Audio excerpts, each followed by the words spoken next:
الشيطان الرجيم. بسم الله الرحمن الرحيم.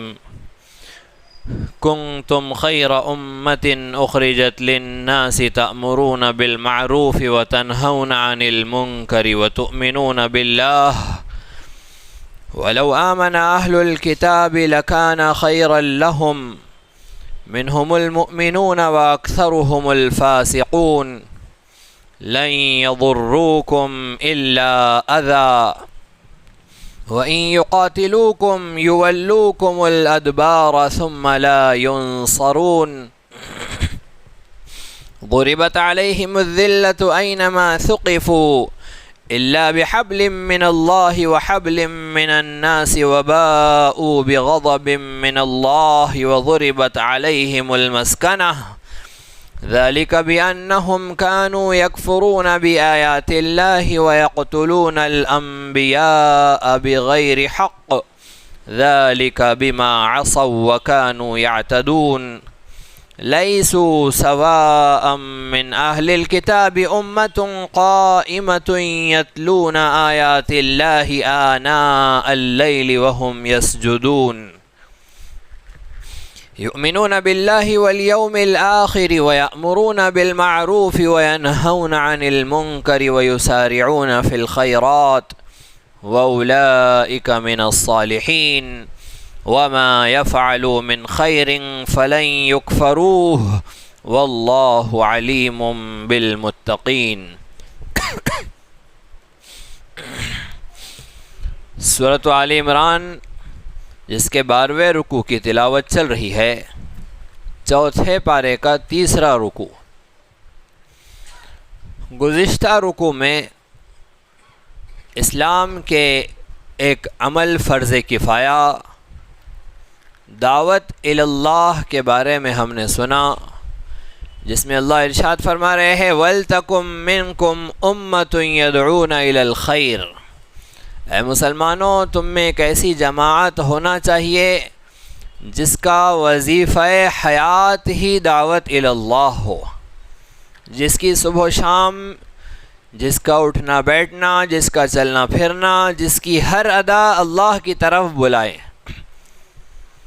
فقہا نے لکھا ہے کہ جب اسلامی مملکت ہو تو مملکت اسلامی کا ایک فریضہ اور وظیفہ ہوتا ہے کہ وہ اپنے ملک میں ایک جماعت کو مخصوص کر دے کہ وہ صبح و شام دعوت اللہ کے مشن پر اور کام پر لگی رہے۔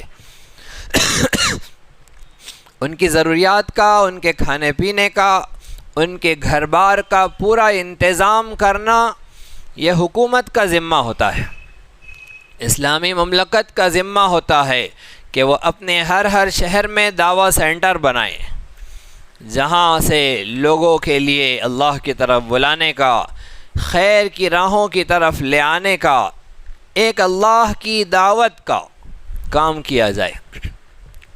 جب اسلامی مملکت نہ ہو تو پھر ہر علاقے کے مسلمانوں کی ذمہ داری ہوتی ہے کہ وہ اپنے جان و مال میں ایک خاص حصہ ایسی جماعت کا رکھے جو جماعت اپنے آپ کو خالص دعوت اللہ کے لیے وقف کر دے۔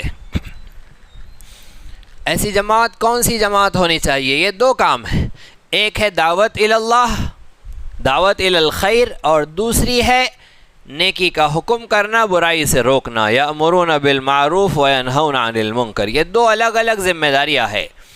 پہلی بات جو جماعت خالص اسی کام کے لیے ہونا چاہیے، وَلْتَكُمْ مِنْكُمْ أُمَّةٌ، جس کا تذکرہ چوتھے پارے کے دوسرے رکوع میں آیا، وہ ایک کام۔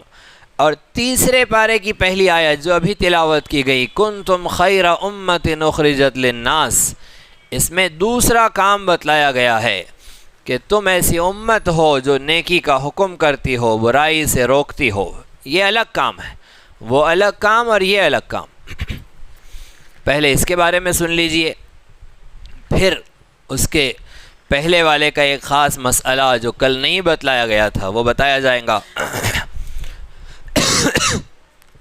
اللہ ارشاد فرما رہے ہیں کنتم خیر امت اخرجت للناس، تم خیر امت ہو، تم بہترین امت ہو بہترین کیوں ہو؟ اس لیے کہ تمہیں بہترین نبی ملا ہے، اس لیے کہ تمہیں بہترین کتاب ملی ہے۔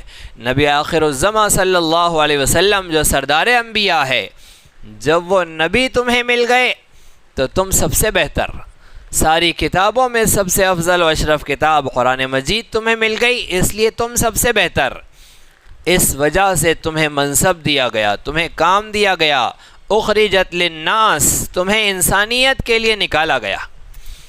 زمانے ماضی میں جب قوموں میں بگاڑ پیدا ہوتا، ایک نبی تشریف لاتے، امت کو سدھارتے، امت کے اخلاق کو، ان کے اعمال کو صحیح کرتے۔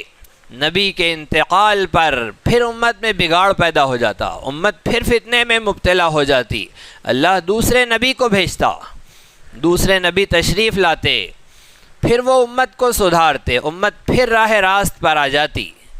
ایک زمانہ گزرتا، ان نبی کا بھی انتقال ہوتا، پھر امت میں بگاڑ پیدا ہوتا، اللہ پھر نبی کو بھیجتا۔ یہ سلسلہ چلتا رہا، کم و بیش 1,24,000 اور دوسری روایت میں 2,24,000 انبیاء اور رسول کا سلسلہ جاری رہا۔ اب اللہ رب العزت کو اس سلسلہ نبوت کو ختم کرنا تھا، اب کوئی نبی نہیں آنا تھا، کوئی رسول نہیں آنا تھا۔ اللہ نے خاتم الرسل، خاتم النبیین حضرت محمد مصطفیٰ صلی اللہ علیہ وسلم کی بعثت کا فیصلہ فرمایا۔ لہٰذا آقا کے جانے کے بعد اب امت میں بگاڑ پیدا ہوگا تو کون سنبھالے گا؟ نبی تو نہیں آنا ہے۔ اللہ رب العزت نے فرمایا کہ اے محمد مصطفیٰ صلی اللہ علیہ وسلم کی امت، اب اس بگاڑ کے مسئلے کو تمہیں ہی حل کرنا ہے، یہ تمہاری ہی ذمہ داری ہے کہ تم ہی اب اسے سنبھالو گے۔ لہذا ہر مسلمان کی ذمہ داری اور وظیفہ ہے کہ اسے جو نیکی معلوم ہو گئی ہے وہ اسے آگے بڑھائے۔ یہ اس آیت مبارکہ میں ہمیں حکم دیا جا رہا ہے، کنتم خیر امہ، تم بہترین امت ہو، تمہاری ذمہ داری ہے کہ جو نیکی کی بات تم تک پہنچے تم اسے پھیلاؤ، اپنے حد تک مت محدود رہنے دو، آگے بڑھاؤ۔ تو خیر کی بات پھیلانا، خیر کی بات آگے بڑھانا، جو نیکی ہمیں پتہ ہے اس نیکی کو پھیلانا ہماری ذمہ داری، اور جو نیکی ہمیں پتہ نہیں ہے اس نیکی کی بات نہیں کرنا ہے۔ وہ کیوں؟ اس لیے کہ بغیر علم کے، کم علمی کی وجہ سے ہم کسی نیکی کی بات کریں گے اور پھر اسے پہنچا نہیں سکیں گے، اس کی دعوت نہیں دے سکیں گے، اس کا حق ادا نہیں کر سکیں گے، تو اس نیکی پر ہم ظلم کریں گے۔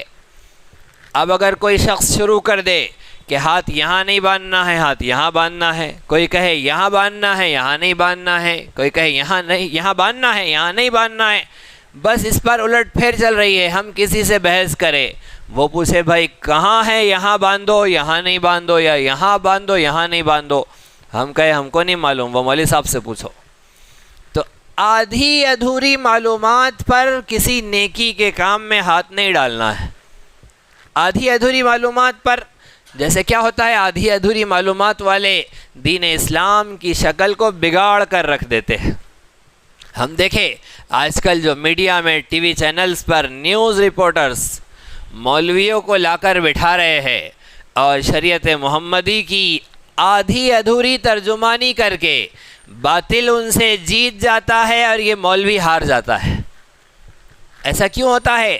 وہ دلائل پیش کرتا ہے، وہ ایسے منہ پھٹ جوابات دیتا ہے، اور ٹی وی پر بیٹھ کر دین اسلام کی نمائندگی کرنے والا مولوی منہ بند کر لیتا ہے، چپ ہو جاتا ہے، اور نیوز اینکر فاتح رہتا ہے، نیوز اینکر جیت جاتا ہے۔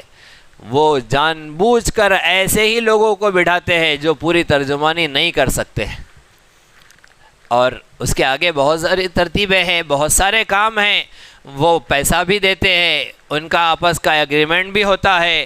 کہیں ایسا ہوتا ہے بیچارے مولوی کو پتہ نہیں ہوتا ہے کہ یہ کتنا مجھے گھیرنے والے ہیں اور کیا کیا باتیں ہونے والی ہے، اسے نہیں پتہ ہوتا ہے، 2 باتیں کر کے لے جاتے ہیں اور 10 باتیں اس کے سامنے رکھ دیتے ہیں۔ غرض یہ کہ وہ نمائندگی نہیں کر پاتا، شریعت اسلامی کے اس عمل کو دلائل کے ساتھ پیش نہیں کر پاتا، تو اسے بات بات پر منہ بند کرنا پڑتا ہے۔ نتیجہ یہ ہوتا ہے کہ اسلام کی غلط نمائندگی ہوتی ہے، اسلام وہاں شکست کھاتا ہارتا نظر آتا ہے۔ لہٰذا جس نیکی کا ہمیں علم ہو اس کی دعوت دینا چاہیے۔ جیسے مسواک کرنا سنت ہے، ہر شخص کو پتہ ہے مسواک کرنا سنت ہے اور اس میں کوئی شک نہیں ہے، لہٰذا مسواک کی دعوت کہ بھائی مسواک کریے، مسواک کرنے کے اتنے فائدے ہیں، مسواک کرنے کے اتنے فائدے ہیں۔ نماز پڑھنا فرض ہے، مسلم بات ہے، کسی شک کی گنجائش نہیں ہے۔ ہم نماز کی طرف بلائے لوگوں کو کہ بھائی نماز کو آئیے، نماز پڑھنا فرض ہے، نماز اللہ کی طرف سے ہم پر ذمہ داری ہے۔ 5 وقت دن رات میں اللہ نے امت محمدیہ پر نماز فرض کی ہے، اس کی دعوت دے۔ کیسی پڑھنا ہے اس میں عام آدمی نہیں جانا چاہیے، یہ مولوی آدمی کا کام ہے، وہ جائیں گا اس میں، اس لیے کہ کیسی پڑھنا اس کے دلائل اس کے پاس، ہمارے پاس اس کے دلائل نہیں ہیں۔ عوام الناس کے پاس اگر اس کے دلائل نہیں ہیں کہ کیسے کھڑے ہونا ہے، پیر ایسے رکھنا ہے یا ایسے رکھنا ہے، اسے دلیل کے ساتھ جو بات پہنچ گئی وہ اس پر عمل کرے، بس وہ اس بحث میں نہ پڑے، اس لیے کہ وہ اس بحث میں پڑے گا تو ہار جائے گا، اس لیے کہ عام آدمی کو نہیں پتہ ہے۔ لہٰذا جو نیکی ہمیں معلوم ہے اس نیکی کی دعوت دینا ہے، جو ہمیں نہیں معلوم ہے اس کی دعوت نہیں دینا ہے۔ اہم ترین مسئلہ ہے، ہم کو یہ پتہ نہیں ہے کہ کلونجی کھانا شریعت میں کیا حکم رکھتا ہے۔ کلونجی جو کالے دانے ہوتے ہیں اس کو کھانے کی کیا فضیلت ہے، شریعت میں اس کا کیا مرتبہ ہے، فرض ہے، واجب ہے، سنت ہے، نفل مستحب ہے یا پھر جائز ہے، کیا ہے ہمیں نہیں پتہ، لیکن ہمیں کلونجی کھانے سے فائدہ ہو گیا، یہ بیماری حل ہو گئی۔ اب ہم نے کلونجی کا فتنہ اٹھایا، اس کو فتنہ ہی کہتے ہیں، کلونجی کا فتنہ اٹھایا ہم نے کہ جو ملے اسے پکڑ کر کلونجی کھاؤ، جو ملے اسے پکڑ کر کلونجی کھاؤ، نہیں کھا رہے کلونجی تو اب اس سے مناظرے ہو رہے ہیں، اس سے بحث مباحثے ہو رہے ہیں۔ اتنی زیادہ عظمت و فوقیت، نماز کا وقت آ رہا ہے جا رہا ہے، امام صاحب کھڑے ہو گئے، نماز ہو گئی، یہ باہر کھڑے ہیں اور کلونجی کے فضائل پر بحث ہو رہی ہے۔ اب کلونجی جو نہیں کھاتا ہے اس سے دشمنی ہے، جو کھا رہا ہے اس سے دوستی ہے، یہ معاملہ ہے۔ یعنی کلونجی پر اب رشتے ہو رہے ہیں، جو کلونجی کھائے گا ہم اس کے گھر میں ہماری بچی دیں گے، جو کلونجی سے علاج نہیں کرتا ہماری بچی اس کے گھر میں نہیں۔ اتنا بڑا ہم نے کلونجی کو بنا دیا تو یہ فتنہ بن گیا۔ شریعت اسلامی کا ایک اصول اور ضابطہ ہے کہ جس نیکی کا جو درجہ ہے اسے اس کی جگہ پر رکھا جائے، اگر اس کو اس کے درجے سے آگے بڑھایا جائے گا تو یہ غلط ہوگا، یہ ناانصافی ہوگی۔ اگر کوئی کام نفل ہے تو اس کو نفل ہی رکھنا چاہیے، اسے فرض نہیں بنانا چاہیے۔ اگر ہم اسے فرض بنائیں گے تو دین اسلام کے ساتھ بے اعتدالی ہوں گی، اسلام کے حکم کے ساتھ میں ظلم ہوگا، تو یہ ہمیں معلوم ہوگا تو ہم آگے بڑھیں گے۔ اگر ہمیں پتہ ہی نہیں ہے کسی نیکی کے بارے میں کہ اس کا حکم کیا ہے، لیکن ہمارے دل کو لگ گئی تو اب بس مسئلہ خراب ہو جاتا ہے۔ جیسے امام صاحب نماز پڑھا رہے تھے، ایک نماز ہونے کے بعد میں ایک بیچارہ اجنبی شخص جو روتے ہوئے دعا کرتا نظر آیا، امام کی نظر اس پر پڑی، اس کی طرف توجہ ہوئی، اس کے دل میں ہمدردی پیدا ہوئی، دعا ہونے کے بعد اس کے سر پر ہاتھ رکھا، اس کے کاندھے پر ہاتھ رکھا، اس سے حال دریافت کیا کہ کیا بات ہے، کیوں رو رہے تھے، آپ بڑے غمگین نظر آ رہے ہو۔ وہ کہے نہیں کچھ بات نہیں۔ ارے بتاؤ امام سے چھپا رہے ہو، کیا مسئلہ ہے، مشورہ کرو، بولنے سے مسئلہ حل ہوتا ہے۔ اب اس نے سنایا کہ اس کے گھر میں حادثہ ہوا، غم کا پہاڑ ٹوٹا۔ امام نے اس کے اس غمگین حالت کو، اس کے ٹوٹے ہوئے دل کو کیچ کر لیا، اور پھر اس کی ہمدردی، اس کی خیرخواہی، اس کے غم میں شرکت، پھر اس کے لیے نیکی کی ترغیب، اس لیے کہ جب دل ٹوٹتا ہے، غم اور حالات بندے پر آتے ہیں تو وہاں اس کے اندر اس کا دل نرم ہوتا ہے، نصیحت اس وقت اثر کرتی ہے۔ اب اسے نماز کی ترغیب دی، وہ کبھی کبھی نماز کو آنے والا اب نماز کا پابند ہو گیا۔ اب اسے ترغیب دی، صدقہ خیرات کی، وہ صدقہ خیرات پر لگ گیا، نیکی کے کاموں کی طرف بلایا، اب نیکی کے کاموں پر لگ گیا۔ اب وہ کہتا ہے کہ دنیا میں صرف ہمارے مولوی صاحب، ہمارے امام صاحب، باقی کوئی نہیں، باقی یہ آئے تو ان کی بھی اڑاتا ہے، وہ آئے ان کی بھی شان میں گستاخیاں کرتا ہے، وہ آئے ان کو بھی برا بھلا، یہ نیکی کا کام کر رہے، ارے وہ کچھ نہیں کر رہے، ہمارے امام صاحب، بس اس کے علاوہ کسی کی بات مت کرنا، ہمارے امام صاحب جو ہے ویسا کوئی نہیں ہے دنیا میں۔ اب اس کے دل پر اگر امام کی بات کا اثر ہو گیا تو اس کا یہ مطلب تو نہیں ہوا کہ ساری دنیا گمراہ ہے، لیکن یہی مسئلہ ہوتا ہے ایک بے علم شخص کا، کم علم شخص کا، جاہل شخص کا، اس نے ایک نیکی کا اثر دیکھا، ایک شخص کی بات کا اثر دیکھا، اب اسے باپ بنا لیا اور باقی سب کو پانی کم۔ اب ہر ایک کے بارے میں فتوے چل رہے ہیں، اب ہر ایک پر زبان درازیاں چل رہی ہے۔ یہ جو صورتحال ہوئی ہے یہ کیوں ہوئی ہے؟ اس کے کم علمی کی وجہ سے۔ اس کے پاس علم ہوتا تو پھر وہ ہر نیکی کے کام کو نیکی کا کام کہتا، ہر ثواب کی چیز کی قدر کرتا، اللہ اس کے رسول کی جو بات کر رہا ہے سر آنکھوں پر۔ آپ کا عظمت، آپ کی جگہ، آپ کا مقام ہمارے دل میں ہے، کیوں؟ اس لیے کہ آپ اللہ اس کے رسول کا فرمان سنا رہے ہیں۔ تو یہ اخلاص کا تقاضا ہے کہ جب آپ کسی نیکی سے جڑے ہیں تو ہر نیکی سے پیار ہونا چاہیے، ایسا نہیں کہ میں جس نیکی سے جڑا ہوں بس وہی ہے، اس کے علاوہ کچھ نہیں، یہ نہیں، یہ اخلاص نہیں ہے، یہ کٹرتا ہے، یہ عصبیت ہے، یہ اپنی نیکی کا پروموشن ہے، یہ اپنی نیکی کو پروان چڑھانا ہے، یہ اپنی نیکی سے ہر ایک کو جوڑنا، باقی سب سے کاٹ دینا۔ اللہ سے اگر جوڑنا ہے، اللہ سے اگر جڑنا ہے تو ہر نیکی سر آنکھوں پر، ہر خیر کا کام کرنے والا ہمارے دل میں جگہ رکھتا ہے۔ مسجد کی جھاڑو دینے والا یہ میرا کام کر رہا ہے، اس لیے کہ اصل میں یہ میرا کام تھا، اللہ کے گھر کی صفائی میرا کام تھا، اس نے جھاڑو دے دی، مجھ پر احسان کیا ہے کہ میرا کام آسان کیا، لہذا اس کی عظمت دل میں ہو، اس کی طرف جب دیکھے تو ادب و احترام کے ساتھ دیکھے۔ یہ نہیں مؤذن صاحب نے شروع کر دیے کہ جھاڑو مارنا کوئی بڑے ثواب کا کام نہیں ہے، اذان دینا ثواب کا کام ہے۔ امام صاحب مؤذن صاحب کے خلاف کہ امام صاحب کا اذان دینا زیادہ ثواب کا کام نہیں، نماز پڑھانا زیادہ ثواب کا کام ہے۔ تو یہ سب نہیں ہے، نیکی کے اپنے اپنے درجے ہیں اور ہر نیکی اپنے دل میں جگہ رکھے، ہر نیک کام کرنے والے کے لیے سر آنکھوں پر اس کا مقام رکھے، یہ لازمی و ضروری چیز ہے۔ یہ کب ہوتی ہے؟ جب ہمیں علم حاصل ہو۔ اس لیے وہ جو مشن ہے جو پچھلی آیت میں بیان کیا گیا ہے، دعوت اللہ کا مشن، کہ ایک جماعت خالص ایسی ہو جو اللہ کی طرف بلائے، صبح و شام اس کا وہی کام ہو، سارے کام دھندے چھوڑ کر اس کو وہی کام کرنا ہے۔ حکومت اسلامی اس کی ضروریات کا خیال کرے گی، مملکت اسلامی نہیں ہے تو مسلمانوں کی جماعت اس کا خیال کریں گی، لیکن وہ جماعت سب چھوڑ کے اللہ کا کام کرے گی۔ وہ جماعت کے بارے میں خاص اہتمام ہے، اس جماعت کے بارے میں قید و بند ہے کہ وہ کون لوگ رہیں گے۔ وَلْتَكُمْ مِنْكُمْ أُمَّةٌ، تم میں سے ایک جماعت جو خالص ایسی ہونی چاہیے۔ حضرت عبداللہ ابن عباس رضی اللہ عنہ اس آیت کی تفسیر میں ارشاد فرماتے ہیں، کون کہہ رہے؟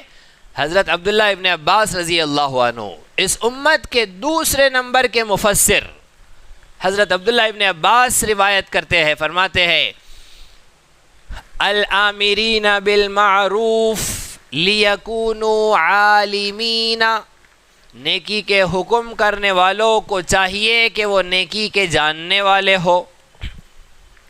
جو نیکی کو جانتا نہیں ہے وہ نیکی کا حکم کرے گا، گرا پڑی کر دے گا، اٹھا پٹک کر دے گا، فرض کو نفل بنا دے گا، نفل کو فرض بنا دے گا، دین کا معاملہ خراب کر دے گا۔ جو دین کے حکم کا جو درجہ ہے اس کو وہی درجے پر رکھنا، اس کے لیے جاننے والا ہو۔ اس لیے وہ جماعت کون ہوں گی؟ وہ اہل علم کی جماعت ہوں گی، وہ علماء کرام کی جماعت ہوں گی، علماء امت جو دین کے ایک ایک حکم کے مرتبے کو جانتے ہیں کہ کون سی نیکی فرض ہے، کون سی واجب ہے، کون سی مستحب ہے، کون سی جائز ہے، صرف جائز کون سی ہے وہ بھی جانتے ہیں، برائیوں میں جانتے ہیں کون سی مکروہ ہے، کون سی ناجائز ہے، کون سی حرام ہے، ان کی ذمہ داری ہے۔ وہ جماعت خالص اس مشن پر لگی ہوں گی کہ لوگوں کو خیر کی طرف بلائے۔ تو دو کام ہوئے، ایک کام علماء کرام کا، ایک کام عوام الناس کا۔ عوام کا کام یہ ہے کہ جو نیکی ہمیں پتہ ہے وہ نیکی ہم پہنچا دیں، بس اس سے زیادہ نہیں۔ جتنی بات ہمیں معلوم ہے اتنی بات پہنچا دینا یہ ذمہ داری ہے، یہ ہمارا فریضہ ہے۔ سارے دین پر بات نہیں کرنا ہے، جتنا ہمیں سکھایا گیا، جتنا ہمیں پڑھایا گیا، جتنا ہمارے اندر اتارا گیا اتنا کام کرنا ہے۔ اس لیے ہندوستان میں اللہ نے ایک ایسی عظیم المرتبہ شخصیت کو پیدا فرمایا جنہوں نے اپنی محنت کا مرکز و میدان عوام کو، ہندوستان کی مسلم عوام کو اپنی محنت کا میدان بنایا۔ اللہ کام لینے پر آتے ہیں تو ایسے جلیل القدر اور عظیم الشان کام لیتے ہیں۔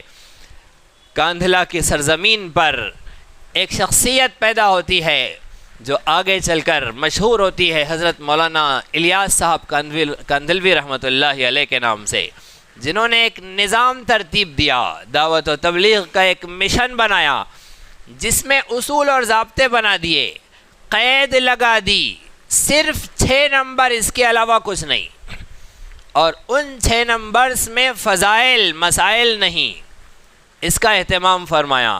مسائل کے لیے علماء ہے ان کی طرف رجوع کیا جائے، نماز اس میں دوسرا نمبر رکھا، اور نماز کے فضائل عوام کے حوالے کیے، مسائل علماء کے حوالے کیے۔ ذکر رکھا، ذکر کے فضائل عوام کے حوالے کیے، اس کے مسائل علماء کے حوالے کیے۔ علم ایک نمبر رکھا، علم کے فضائل عوام کے حوالے کیے، ان مجلسوں میں رکھا، اور علم کے مسائل علماء کے حوالے کیے۔ پہلا نمبر ایمان کا رکھا ان 6 صفات میں، اور ایمان کے فضائل اپنی جماعت کے لیے رکھے، مسائل علماء کے حوالے کیے۔ یہ باضابطہ ترتیب بنائی اس انداز سے، ورنہ جن لوگوں نے ایسی قید نہیں لگائی، جن لوگوں نے اپنی عوام کو ایسا اصولوں میں جکڑ کر نہیں رکھا، وہ تو پھر کہیں کے نہیں رہے، وہ ایسے آزاد ہوئے کہ وہ ہر ایک پر زبان چلانے لگے۔ لیکن دعوت و تبلیغ کا یہ امتیازی وصف ہے، اور اس کی مقبولیت کی 100 سال سے جس کی مقبولیت کی جو خاص وجہ ہے وہ یہ ان کے اصول اور ضابطے ہیں۔ اصول اتنے جامع ہیں، اتنے عظیم الشان ہیں، یہاں تک کہ ان کے علماء نے، اور خصوصاً ہمارے یہاں تو باضابطہ اس چیز کا خیال رکھا جاتا ہے کہ ساتھی کو قریب لیا جائے، اصولوں پر عمل کرایا جائے، اور اصولوں کے اندر رکھا جائے، اصولوں کے باہر نہ نکلا جائے۔ جو اصول کے باہر نکلے اس کی تربیت کی جائے، اس کو سمجھایا جائے، بجھایا جائے، یہ ترتیب رکھی۔ تو فضائل رکھے اپنی جماعت کے لیے، مسائل کے لیے علماء کے رہنمائی کر دی کہ اس کے مسائل علماء سے پوچھو، ان کے پاس جاؤ، مسائل اپنی مجلس کے لیے نہیں رکھے۔ اس لیے جماعتوں کی ترتیب بنائی، چاہے سال بھر کی جماعت ہو، چاہے 4 مہینے، چاہے 40 دن، چاہے 3 دن، چاہے 1 دن، چاہے روزمرہ کے معمولات، ان سارے امور میں کوئی مجلس مسائل نہیں رکھی، مجلس مسائل نہیں رکھی، سب فضائل کی مجلس رکھی۔ مسائل اس لیے نہیں رکھے کہ مسائل عوام کو نہیں دینے ہیں۔ کیوں نہیں دینے ہیں؟ اس لیے کہ دین کے دعوت کا یہ امتیازی وصف ہے کہ دین کی دعوت اتنا سنایا جائے جتنا ہم جانتے ہیں۔ اب عوام ہر عمل کے مسئلے کو نہیں جان سکتی، اس لیے انہیں کہا کہ تم فضائل جانو، فضائل پر رہو، اس نیکی کے کرنے پر کیا اجر ملے گا، کیا انعام ملے گا، اس نیکی کے کرنے پر اللہ کتنے راضی ہوں گے، جنت میں کیا دیں گے، دنیا میں کیا برکتیں حاصل ہوں گی، اس کی ترغیب دل میں پیدا ہوں گی تو پھر انسان عمل پر آئیں گا تو پھر پوچھنے آئیں گا کہ کیسے عمل کرنا ہے۔ اگر فضیلت ہی دل میں نہیں پیدا ہوں گی تو نہ عمل پر آئیں گا نہ مسائل پوچھیں گا۔ تو سب سے اہم کام دل میں اللہ کے دین پر عمل کرنے کی فضیلت پیدا کرنا، اس کی قدر، اس کی اہمیت پیدا کرنا، یہ کام جاری کیا۔ مساجد میں جمعہ کے خطبات علماء کرام نے اسلامی ہفتے واری اسلامی اجتماع جو محمد مصطفیٰ صلی اللہ علیہ وسلم کے یہاں سے چلا ہے، ہفتے میں ایک اجتماع، جمعہ کا اجتماع تو کمپلسری تھا، اس کے علاوہ موقع محل کے اعتبار سے ہوتے رہتے تھے اجتماعات، لیکن جمعہ کا اجتماع یہ اسلامی اجتماع، مسنون اجتماع، رسول عربی صلی اللہ علیہ وسلم کے نائبین نے وہ سنبھالا، لہٰذا جمعہ کی مجلسوں سے خطاب ہوتا ہے، وہاں سے وہ دین کی ترغیب دیتے ہیں، کچھ علماء مسائل پر بھی گفتگو کر لیتے ہیں جمعہ کے خطبات میں، اس لیے کہ وہ ان کا مشن ہے، وہ ان کا کام ہے، ان کو اس کی ذمہ داری دی گئی ہے، وہ کام ان کے حوالے ہے۔ تو یہ ہے اسلام کا اعتدال کہ جسے جو کام دیا گیا وہ کام کرے، دوسرے کی چادر میں ٹانگ نہ ڈالے، دوسرے کے کام میں دخل اندازی نہ کرے۔ یہ اسلام کا اعتدال، اسلام کا مشن ہے، یہی ذمہ داری ہے، یہی فریضہ ہے ان دو آیتوں سے کہ ایک کام علماء کے حوالے ہے، ایک کام ساری امت مسلمہ کے حوالے ہے۔ علماء کے ذمہ کام ہے کہ وہ دعوت الی الخیر کرے، اس لیے کہ وہ ساری نیکیوں کے جاننے والے ہیں، وظیفہ حیات ان کا دعوت ہو۔ عوام کا کام یہ ہے کہ وہ جہاں کہیں جائے، کام کاروبار میں ہو، اپنی مشغولیات میں ہو، غمی خوشی میں ہو، شادی بیاہ میں ہو، تدفین و تجہیز کے لیے، نماز جنازہ کے لیے مسجد میں، قبرستان میں ہو، جہاں جائے وہاں سے متعلق اگر کوئی نیکی اسے معلوم ہے تو وہ نیکی پہنچانا۔ یاد رکھیے، کوئی نیکی معلوم ہو، معلوم ہونا ضروری ہے۔ آدھی ادھوری معلومات پر دین اسلام کی غلط نمائندگی نہ کی جائے۔ اگر کسی عمل کا فرض ہونا معلوم نہیں ہے تو اسے فرض نہ بنایا جائے، کسی عمل کا مستحب ہونا معلوم نہیں ہے تو اسے مستحب نہ کہا جائے، بس معلوم کریں اور جو پتہ ہے وہ بیان کریں۔ اس لیے کہ رسول اکرم صلی اللہ علیہ وسلم کا صاف فرمان ہے، اللہ رب العزت ارشاد فرما رہے ہیں حدیث قدسی میں،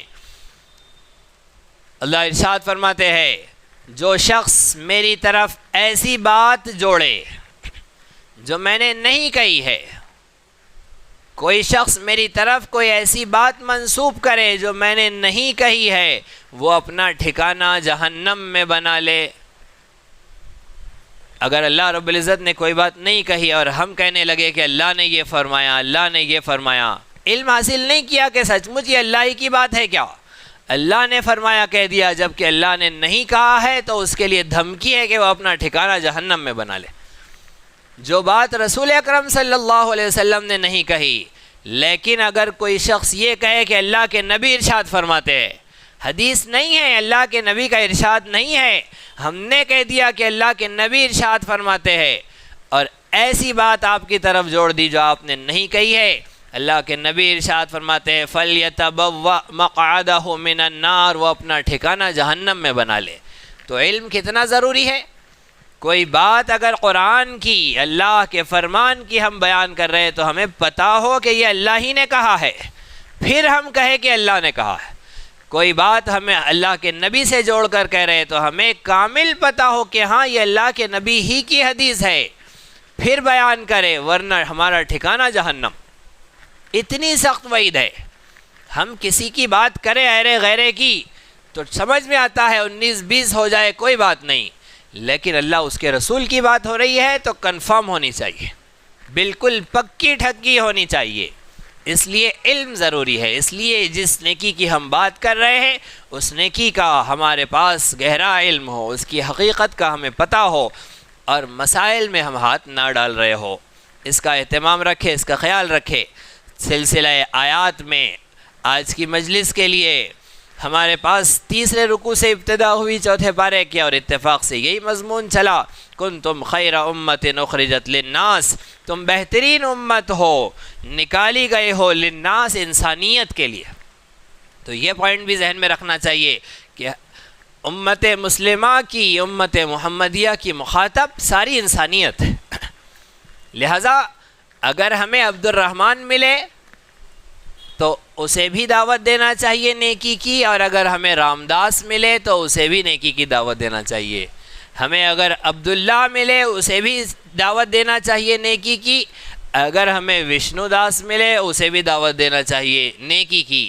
جو نیکی اس کے لائق ہمیں پتہ ہے اس نیکی کی ہمیں دعوت دینا ہے، چاہے جو ملے، اس لیے کہ للناس فرمایا ہے اللہ نے، ناس کے اندر سب آ جاتے ہیں، مسلمان بھی آتے ہیں، غیر مسلم بھی آتے ہیں، ہندو، مجوسی، نصرانی، یہودی، بدھسٹ، جینی، جتنے ہیں دنیا بھر میں رہنے بسنے والے، یہ سب کے سب ناس میں شامل ہے۔ سید شیخ پٹھان بھی اس میں ہے اور وہ بھی ہے، لہٰذا سب تک اسلام کی دعوت پہنچانا اور ہر ایک کو نیکی کی راہ پر لے آنا، یہ امت مسلمہ کی ذمہ داری ہے، ہر مسلمان کی ذمہ داری ہے۔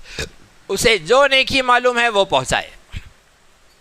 تأمرون بالمعروف، تم نیکی کا حکم کرتے ہو۔ نیکی تو ہر ایک کام، ہر اچھی بات نیکی ہے۔ کل معروف صدقہ، ہر نیکی کا کام صدقہ ہے، نیکی ہے۔ لیکن سب سے بڑی نیکی کیا ہے؟ سب سے بڑی نیکی ہے توحید، ایک اللہ کی عبادت، سب سے بڑی نیکی۔ تو تم توحید کی دعوت دیتے ہو، اس کے بعد چلے آئیے درجہ بدرجہ ہر نیکی کی دعوت دینا، پہنچانا۔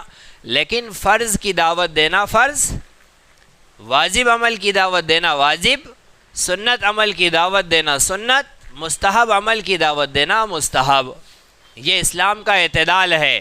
ہم اگر فرض عمل کی دعوت کو مستحب بنا دیں گے تو کام نہیں چلے گا۔ فرض عمل کی دعوت فرض، نماز فرض، اس کی دعوت فرض، نماز فرض ہے، اذان اس کی دعوت ہے، وہ فرض۔ حج فرض، حج کی دعوت فرض۔ روزے فرض، روزے کی دعوت فرض۔ زکوٰۃ فرض، زکوٰۃ کی دعوت فرض، یعنی زکوٰۃ کے لیے لوگوں کو بلانا فرض۔ یہ ساری چیزیں، جو کام فرض اس کی دعوت فرض۔ اب مسواک کرنا سنت، تو مسواک کی دعوت دینا سنت۔ کلونجی کھانا مستحب، تو کلونجی کی دعوت دینا مستحب۔ ہم کلونجی کی دعوت کو فرض بنائیں گے تو یہ اسلام کے اعتدال کے خلاف ہوگا۔ مسواک کی دعوت کو ہم فرض بنا دیں گے تو یہ اسلام کے اعتدال کے خلاف ہوگا۔ داڑھی فرض ہے، لہذا داڑھی رکھنے کی دعوت دینا فرض ہے۔ داڑھی فرض ہے، داڑھی سنت نہیں ہے۔ شریعت محمدی میں داڑھی کا مقام فرض کا ہے۔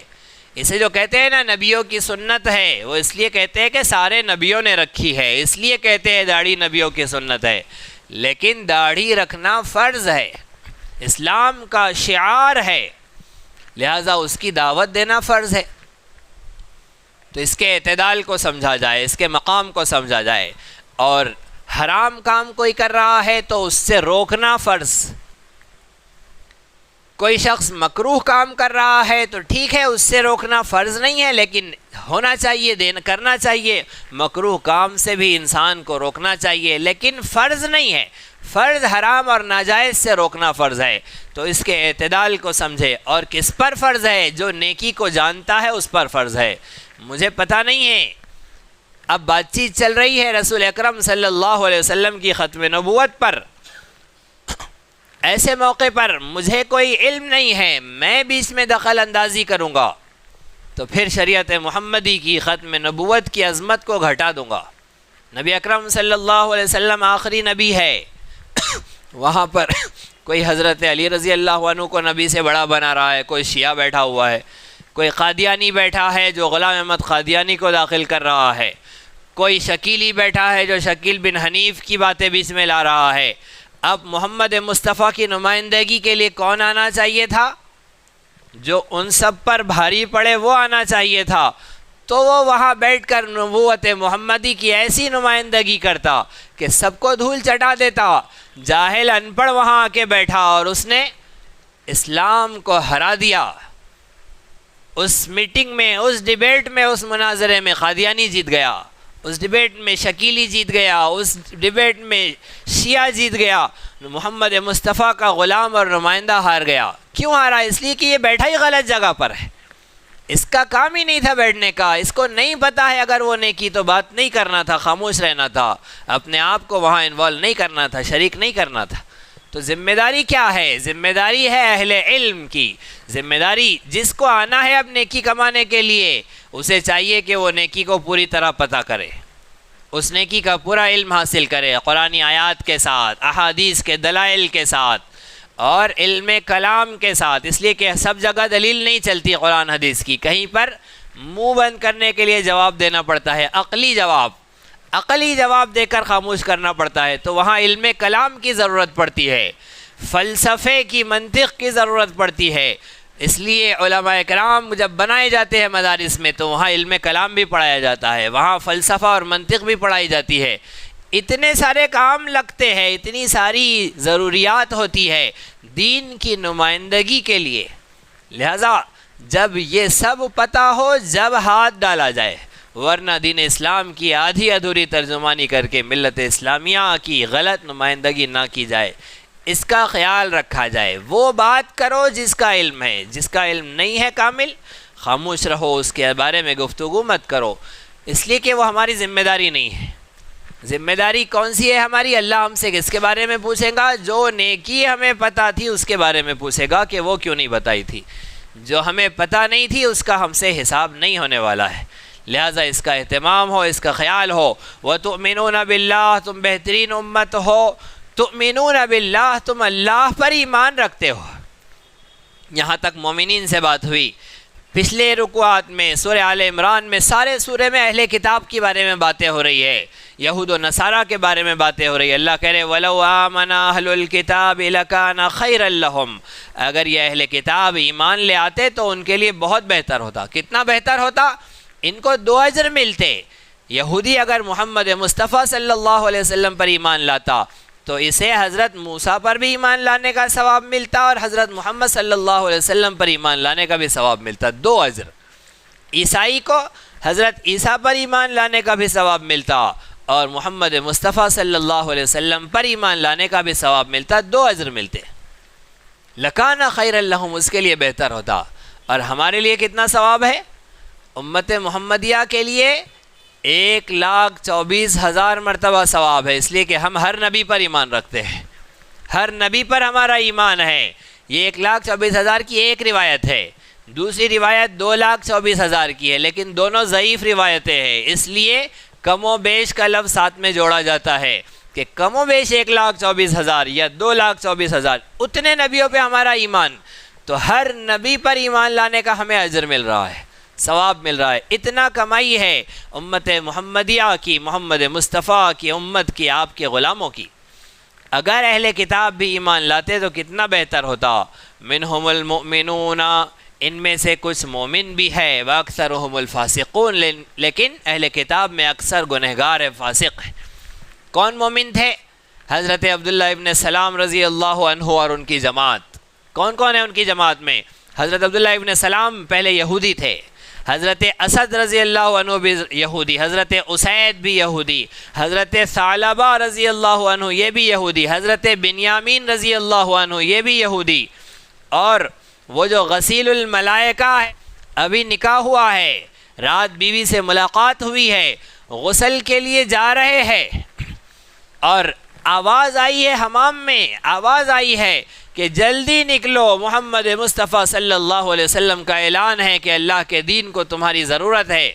غسل چھوڑ کر نکل گئے کہ غسل میں لگوں گا، وقت جائیں گا، ادھر لیٹ ہو جاؤں گا، تاخیر ہو جائیں گی۔ نبی اکرم صلی اللہ علیہ وسلم کی اعلان پر بغیر غسل کے نکل گئے۔ اس معرکے کا خاتمہ ہوا، غزوہ مکمل ہوا، سارے شہداء کی لاشیں پڑی ہوئی ہے۔ مومنین نے، صحابہ کرام نے اپنی آنکھوں سے دیکھا کہ فرشتے غسل دے رہے ہیں، اللہ نے عام مومنین کو دکھا دیا کہ فرشتے غسل دے رہے ہیں۔ اللہ کے نبی نے دیکھا کہ کیا بات ہے، کیوں غسل دے رہے ہیں؟ حالانکہ شہید کو غسل نہیں دیا جاتا، شہید کو اس کے خون کے ساتھ دفن کیا جاتا ہے، اسی لباس کے ساتھ اسے دفن کیا جاتا ہے، لیکن فرشتے غسل دے رہے ہیں۔ اللہ کے نبی نے حالات کا جائزہ لیا، ان کی بیوی سے پوچھا، سوال کروایا، بیوی نے کہا کہ نکاح ہوا، رات پہلی ملاقات ہوئی، آپ کے منادی کا اعلان ہوا، یہ بغیر غسل کے چل دیے، انہوں نے غسل نہیں کیا۔ اب فرشتوں کو اللہ نے بھیجا ہے کہ جاؤ اسے غسل دو، وہ غسیل الملائکہ، وہ بھی یہودی تھے۔ ان سب نے اسلام قبول کیا۔ اہل کتاب یہودی، منہم المؤمنون، یہ اہل کتاب ان میں بعض مومن ہیں، تو ایسے پائے کے مومنین اور ایسے زبردست ایمان والے، اور کیوں نہ ہو زبردست، یہودی قوم ہی بہت زبردست ہے۔ یہودی قوم کی قیمت، ان کا عقل و شعور، اس کو تو شیطان نے سمجھا ہے، اس لیے شیطان نے بڑا ہاتھ ڈالا کہ بہت بھاری لوگ ہیں، ساری دنیا میں اگر گمراہی اور فتنے پھیلانا ہے تو اس قوم کو پکڑ لو، یہ ساری دنیا کور کر لیں گے۔ امت محمدیہ نے، مسلمانوں نے یہودیوں کی اس قیمت کو نہیں سمجھا، اس لیے یہ ادھر ہاتھ نہیں ڈالتے ہیں، لیکن جنہوں نے سمجھا ہے وہ چل پڑے ہیں ادھر کو، اور یہودیوں کو بھی دین اسلام بتلانے کے لیے، یہودیوں کو اسلام میں داخل کرنے کے لیے کوشاں ہے، فکر مند ہے، اور وہ آتے ہیں تو بہت زبردست آتے ہیں، ان کی شان ہی کچھ اور ہوتی ہے۔ ایک شخص جن کا نام تھا جوزف، ممکن ہو کہ ابھی حیات ہو، اس لیے کہ چند سال پرانی ہی بات ہے، جوزف نریرے جن کا نام تھا، اور اسرائیل کے رہنے والے، انہیں قرآن کریم پر پی ایچ ڈی کا کام دیا گیا تھا کہ قرآن کریم پر پی ایچ ڈی کرو اور پھر اسرائیل کے مشن پر، یہودیوں کے مشن سے جڑ کر کام کرو۔ محمد مصطفیٰ صلی اللہ علیہ وسلم کی امت کو دین سے بھٹکانے کے لیے قرآن کا علم حاصل کروایا۔ اب جوزف نریرے نے قرآن پڑھا اور قرآن اندر اتر گیا، اسلام قبول کیا، یوسف نریرے ہو گئے، ان کا نام یوسف رکھا۔ مکہ مکرمہ میں ابھی لاک ڈاؤن سے پہلے حرم مکی میں داعی اسلام حضرت مولانا کلیم صدیقی صاحب دامت برکاتہم سے ان کی ملاقات ہوئی۔ انہوں نے اپنی کارگزاری سنائی کہ مجھے مشن دیا گیا تھا اسلام کے خلاف کام کرنے کے لیے، قرآن پر پی ایچ ڈی کا، میں نے قرآن پڑھا، قرآن اندر چلا گیا، ہدایت مل گئی، اب میں قرآن کو لے کر اسرائیل میں کام کر رہا ہوں۔ اور کتنے یہودی ان کی اس مشن اور دعوت پر اسلام قبول کر چکے ہیں، انہوں نے وہ سب بتایا کہ اتنے یہودیوں نے اسلام قبول کر لیا۔ تو یہودی اتنی قابل قوم، لیکن ان کی قابلیت سب غلط راہ پر جا رہی ہے، ان کی ہوشیاری نہیں رہی، مکاری ہو گئی۔ کیوں؟ اس لیے کہ اس کو غلط رخ مل گیا، ان کی ساری خوبیاں اور کمالات وہ سب کے سب شیطان کیچ کر رہا ہے، وصول کر رہا ہے، اس لیے وہ اپنے مشن پر انہیں استعمال کر رہا ہے۔ اللہ کے نبی نے سب کو اپنا بنایا، سب پر ہاتھ ڈالا۔ یہ حضرات صحابہ کرام کے نام تھے جو پہلے یہودی تھے، اسلام قبول کیا، اور انتہائی خوبصورت تھا ان کا اسلام، وحسن اسلامہ، ان کا اسلام انتہائی خوبصورت ہوا۔ عیسائیوں میں بھی اسلام قبول کرنے والے تھے، منہم المؤمنون، عیسائیوں میں کون تھے؟ حضرت تمیم داری رضی اللہ عنہ عیسائی تھے، وہ جو دجال سے ملنے گئے تھے، تجارتی قافلے میں، تجارتی سفر پر پانی میں ان کی کشتی چل رہی تھی، اچانک طوفان کا شکار ہو گئی، اور پھر گھماتے ہوئے ہلکان کر کے ان کی کشتی کو اس طوفان نے ایسی جگہ لے جا کر چھوڑا کہ وہاں پر ایک جزیرہ تھا۔ اس جزیرے میں پہنچے، جیسے ہی کشتی میں سے اترے، سکون کا سانس لیا تو سامنے کیا دیکھتے ہیں کہ ایک جانور ہے، جو جانور بات کر رہا ہے عربی زبان میں۔ حضرت تمیم داری کے ساتھ اور بھی لوگ تھے اس کشتی میں، گھبرا کر پیچھے ہٹ گئے۔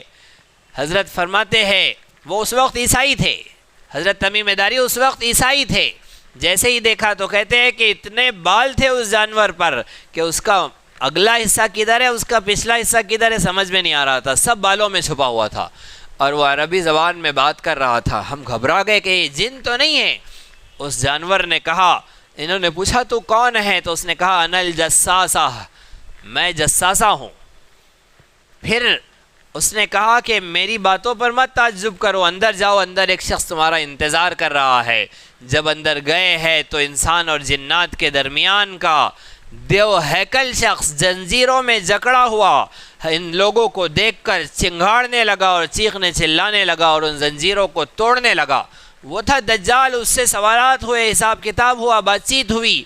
وہاں سے نکل کر مسجد نبوی آئے، مدینہ منورہ آئے، اور رسول رحمت صلی اللہ علیہ وسلم کے ہاتھوں مشرف و اسلام ہوئے، اسلام قبول کیا اور وہ سارا حال سنایا۔ پھر جب رسول پاک کے دیے گئے مشن پر، دین کے مشن پر، وہ صحابی رسول تمیم داری انصاری نکل پڑے تو وہ آئے ہندوستان، اور سرزمین ہندوستان پر مدراس میں، جو آج چنئی ہے، مدراس میں حضرت تمیم داری رضی اللہ عنہ کا روضہ ہے، ان کی مزار ہے۔ تمیم نگر ان کے اس محلے کا نام ہے جہاں پر حضرت تمیم داری رضی اللہ عنہ کی قبر ہے، ان کا روضہ ہے۔ وہ یہاں پہنچے، وہ بھی عیسائی تھے، انہوں نے اسلام قبول کیا تھا۔ اسی طرح حضرت سلمان فارسی رضی اللہ عنہ، وہ بھی عیسائی تھے، انہوں نے اسلام قبول کیا، پہلے مجوسی تھے، پھر عیسائیت قبول کی تھی۔ ایسے ہی حاتم طائی کے بیٹے حضرت عدی بن حاتم رضی اللہ عنہ، وہ بھی عیسائی تھے، انہوں نے اسلام قبول کیا۔ یہ منہم المؤمنون عیسائیوں میں سے اسلام قبول کرنے والے، اور منہم المؤمنون اس سے پہلے جو بیان کیے گئے یہودیوں میں سے اسلام قبول کرنے والے، تو ان میں کچھ مومن ہیں لیکن اکثرهم الفاسقون، اکثر فاسق رہے۔ آج تک بھی سلسلہ ایسے ہی بیلنس چل رہا ہے، یہودی کم ایمان قبول کرتے ہیں، دوسری کمیونٹی زیادہ اسلام قبول کرتی ہے، تو ایمان میں داخل ہونے کا سلسلہ تو جاری و ساری رہے گا۔ جب وہ سلسلہ بند ہوگا، ایمان والے نہیں رہیں گے، تب تو قیامت ہی آنا ہے، تو یہ سلسلہ جاری رہے گا۔ اللہ فرما رہے لَن يَضُرُّوكُمْ إِلَّا أَذًى وَإِن يُقَاتِلُوكُمْ يُوَلُّوكُمُ الْأَدْبَارَ ثُمَّ لَا يُنصَرُونَ، یہ اہل کتاب تمہیں نقصان پہنچانا چاہتے ہیں، تمہیں اذیتوں سے تکلیفوں سے گزارنا چاہتے ہیں۔ مسلمانوں اور نبی اکرم صلی اللہ علیہ وسلم کو اگر دکھ پہنچے تو انہیں بڑی خوشی ہوتی ہے، اور مسلمانوں کو اگر کوئی خوشی ملے تو اہل کتاب کو بہت درد ہوتا ہے۔ اللہ کہہ رہے لَن يَضُرُّوكُمْ إِلَّا أَذًى، اے مومنوں گھبراؤ مت، یہ تمہارا کچھ نہیں بگاڑ سکتے، یہ تمہیں ہرگز نقصان نہیں پہنچا سکتے، الا اذى، ہاں کچھ تکلیف پہنچائیں گے، لیکن یہ تکلیف بھی تمہارے لیے ناکامی کی نشانیاں نہیں ہے، اس میں بھی تمہارے لیے کامیابیاں ہے، اس میں بھی تمہارے لیے اجر و انعام ہے۔ مومن کو اللہ کی راہ میں جو درد پہنچتا ہے، ہر تکلیف کے بدلے میں اس کے نیکی ملتی ہے،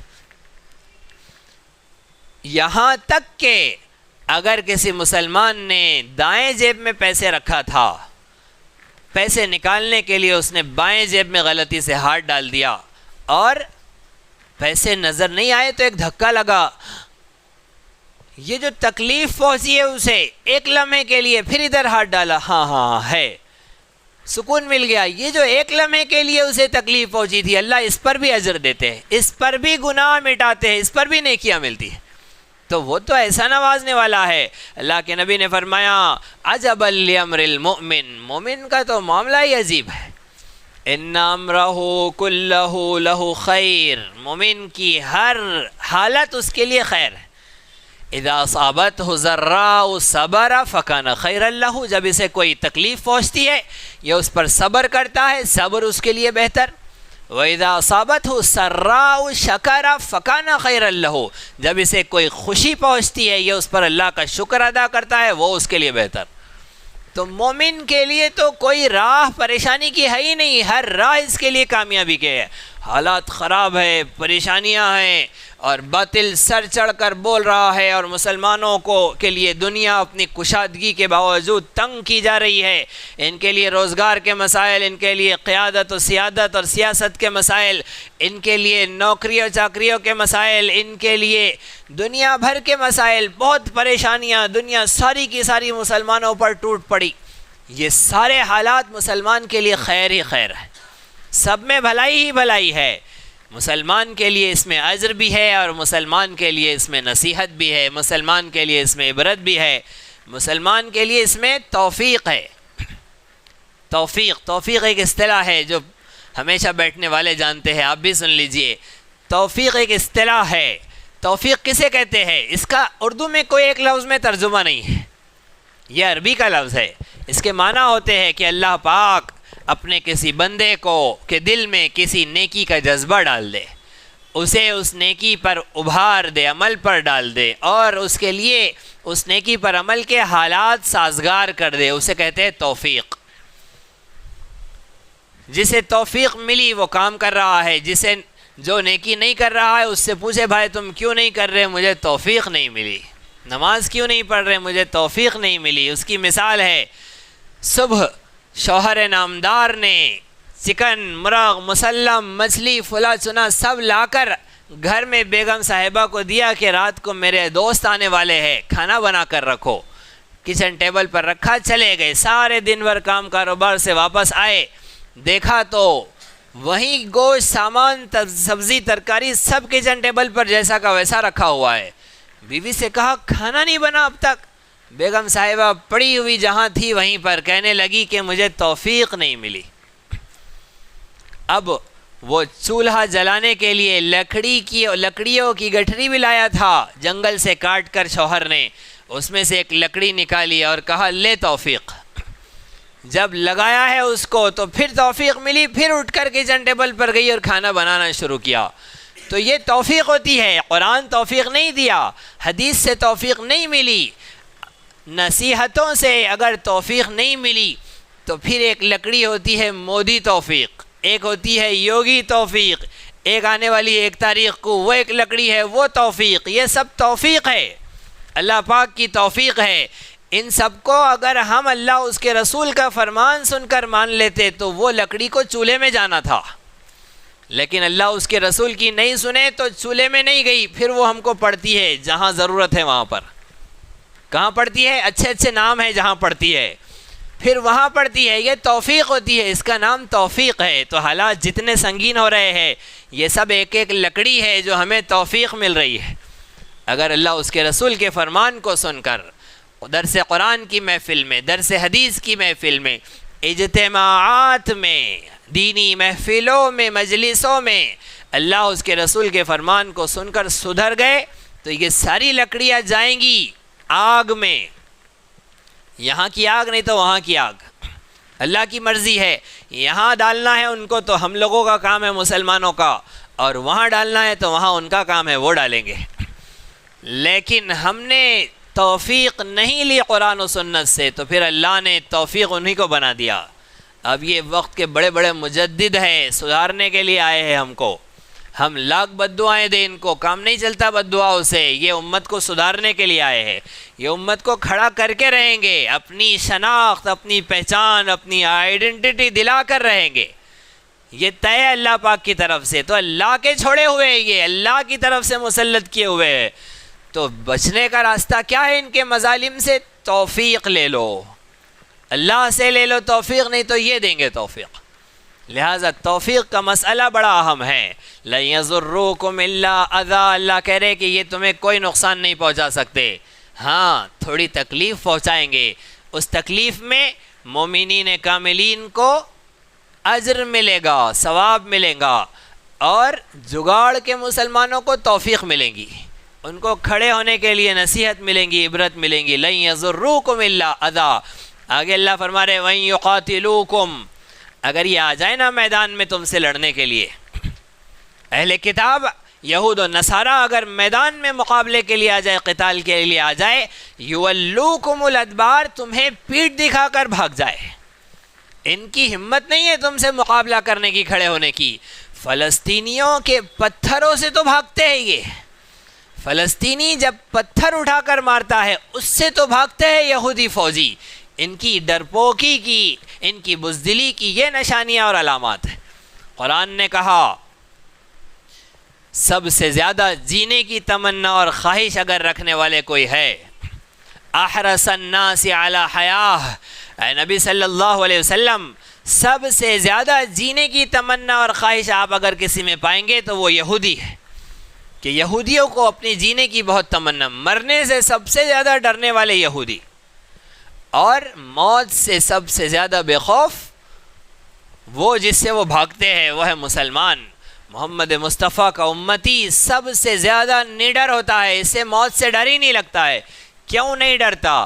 اس لیے کہ موت تو اسے اپنے محبوب سے ملاتا ہے. الموت جسر یصل الحبیب الی الحبیب، موت وہ پل ہے جس سے محب اپنے محبوب سے ملتا ہے. تو اللہ سے ملاقات کا پل ہے، اس سے گزرے بغیر اللہ سے ملاقات نہیں. یہ 5 وقت بھاگ بھاگ کر نماز کو آ رہا ہے، کیوں؟ اللہ سے ملنے کے لیے. تو یہ ملاقات تو بات چیت کی ملاقات ہے، موت تو اپنے رب سے کامل ملاقات کا موقع ہے. اس لیے موت سے مومن محبت کرتا ہے، ڈرتا نہیں ہے. مومنین کے ہیرو حضرت خالد بن ولید رضی اللہ عنہ، جنہوں نے دشمنوں کے لشکروں سے کہا اور یہودیوں کے، عیسائیوں کے بادشاہوں سے کہا کہ تم شراب اور عورت کو جیسے عزیز رکھتے ہو، ہم مسلمان موت کو ایسے عزیز رکھتا ہے. تم ایسی قوم کو کیا شکست دو گے اور کیا ہراؤ گے اور کیا ڈراؤ گے جسے محبت ہے موت سے ویسی جیسے تمہیں شراب اور عورت سے محبت ہے. تو مومن کی یہ شان ہے وَإِن يُقَاتِلُوكُمْ يُوَلُّوكُمُ الْأَدْبَارَ، اگر یہ تم سے قتال کے لیے آئیں گے تو تمہیں پیٹھ دکھا کر بھاگیں گے. ثُمَّ لَا يُنصَرُونَ، پھر ان کا کوئی مددگار نہیں ہوگا. ضُرِبَتْ عَلَيْهِمُ الذِّلَّةُ، یہودیوں پر ذلت مار دی گئی. انہیں ذلیل و خوار ہونا ان کے لیے اللہ نے طے کر دیا گیا. اینما ثقفوا، جہاں کہیں یہ رہیں گے، جہاں جائیں گے وہاں ذلیل و خوار رہیں گے. آج انہوں نے اگر دھوکے کی سلطنت بنائی بھی ہے، 1967 میں اگر اسرائیل کا قیام عمل میں آیا ہے تو وہ محض دھوکے کا سودا تھا. اگر دنیا کے نقشے میں انہیں اسرائیل کے نام سے ایک چھوٹا سا ٹکڑا ملا ہے تو یہ ناجائز قبضہ ہے، دھوکے والا قبضہ ہے، اس کے علاوہ اس کی کوئی حیثیت نہیں ہے. یہ دھوکے سے اپنی زمین لے کر ہتھیا کر ذلت ہی کے ساتھ جی رہے ہیں. ذلیل و خوار ہے، ان کے اوپر ذلت مسلط ہے. اینما ثقفوا، جہاں کہیں رہیں گے ذلیل ہوں گے. الا بحبل من اللہ وحبل من الناس، دو ہی راستے ہوں گے ان کے جینے کے، یا تو یہ اللہ کی رسی کو پکڑ لے مسلمان بن جائے، یا پھر لوگوں کی رسی کو پکڑ لے. کوئی انسان ان کو پشت پناہی کرے تو ان کے لیے کوئی جینے کا راستہ بن جائے. کبھی امریکہ سامنے آ گیا، اسرائیل کو اپنے پیچھے پناہ دے دی. برطانیہ آ گیا، اسرائیل کو پناہ دے دی. تو یہودی تو محض اس کے پیچھے ہی چھپ سکتے ہیں، اس کے علاوہ اور کوئی چارہ نہیں. مسلمان ہو جائے تو سر اونچا کر کے جئیں گے. وَحَبْلٍ مِّنَ النَّاسِ، اگر اللہ کی رسی نہیں تو پھر لوگوں کی رسی، لوگوں کی جائے پناہ، بس اس کے علاوہ سر اونچا کر کے جینے کا تو ان کے پاس کوئی موقع نہیں ہے. اللہ نے ایسی ذلت ان پر مسلط کی ہے. وَحَبْلٍ مِّنَ النَّاسِ وَبَاءُوا بِغَضَبٍ مِّنَ اللَّهِ، یہ اللہ کا غضب لے کر لوٹے. وَضُرِبَتْ عَلَيْهِمُ الْمَسْكَنَةُ، اللہ نے ان پر مسکنت طاری کر دی، اللہ نے ان پر محتاجگی طاری کر دی. یہ اللہ رب العزت کا نظام ہے، اللہ کی ترتیب ہے. یہودیوں کے لیے اللہ رب العزت کا یہ فیصلہ ہے. ہاں، ان میں جو ایمان لے آئے ہمیشہ ان کا ویلکم، ہمیشہ ان کا استقبال. جب آ جائے تب مسلمانوں کا دامن کھلا ہے، آ جاؤ تمہارا استقبال ہے. لیکن نہیں آؤں گے تو ذلت اور مسکنت تم پر طاری رہیں گی. ذالک بانہم، یہ کیوں؟ اس لیے کہ کانوا یکفرون بآیات اللہ، یہ اللہ کی آیتوں کا انکار کرتے تھے. ویقتلون الانبیاء بغیر حق، انبیاء علیہ السلام کا ناحق قتل کرتے تھے. تیسرے پارے میں جیسے بات آئی، ایک بڑی بستی تھی، بڑا علاقہ میدان، جس میں چھوٹی چھوٹی 40 بستیاں رہتی تھی. اللہ رب العزت نے ہر بستی میں الگ نبی بھیجا. 43 بستیاں تھیں، 43، ہر بستی میں الگ نبی. ان بستیوں کے ظالموں نے پروگرام بنا کر ایک ساتھ دوپہر تک، نبی اکرم صلی اللہ علیہ وسلم ارشاد فرماتے ہیں کہ دوپہر تک انہوں نے 43 نبیوں کو قتل کر دیا، اور ان کے دفاع کے لیے جو مومنین اٹھے 170 مومنین کو قتل کر دیا. دوپہر تک، صبح سے دوپہر تک انہوں نے یہ کام کر دیا. 43 نبیوں کا قتل، 170 نبیوں کے صحابہ اور حواریین کا قتل. اس طرح سے ان ظالموں کی حرکتیں تھی. وَيَقْتُلُونَ الْأَنْبِيَاءَ بِغَيْرِ حَقٍّ، ناحق قتل. نبی کا قتل تو جائز ہو ہی نہیں سکتا ہے، اس لیے کہ قتل صرف 3 صورتوں میں جائز ہے. پہلی صورت، اگر کوئی مرتد ہو جائے، اسلام چھوڑ دے، اس کو 3 دن کی مہلت دی جائیں گی. بھائی کیا ہے تمہاری وجوہات اسلام سے پھرنے کی، آؤ بتاؤ، اور مسئلے کو حل کرو، توبہ کرو. علماء اسے لے کر بیٹھیں گے، اسے سمجھائیں گے کہ تمہارا مرتد ہونا، اسلام کو چھوڑنا غلط ہے. آ گیا تو استقبال کیا جائے گا، مسلمان ہے. اگر 3 دن کے بعد بھی توبہ نہیں کرتا ہے، پھر اسلامی مملکت اسے قتل کر دے گی. عام آدمی نہیں کریں گا، اسلامی مملکت، اسلامی ریاست کی ذمہ داری ہوں گی، وہ قتل کریں گی. دوسرا قتل حق، قتل بالحق، یعنی جائز قتل کون سا ہے؟ اگر کوئی شادی شدہ شخص زنا کر لے اور گواہوں ثبوتوں کے ساتھ اس کا زنا ثابت ہو جائے، پھر اسلامی مملکت اس کے لیے قتل کا فیصلہ کریں گی کہ پتھر مار مار کر اسے قتل کر دیا جائے. اور تیسرا قتل بالحق، جائز قتل کون سا ہے؟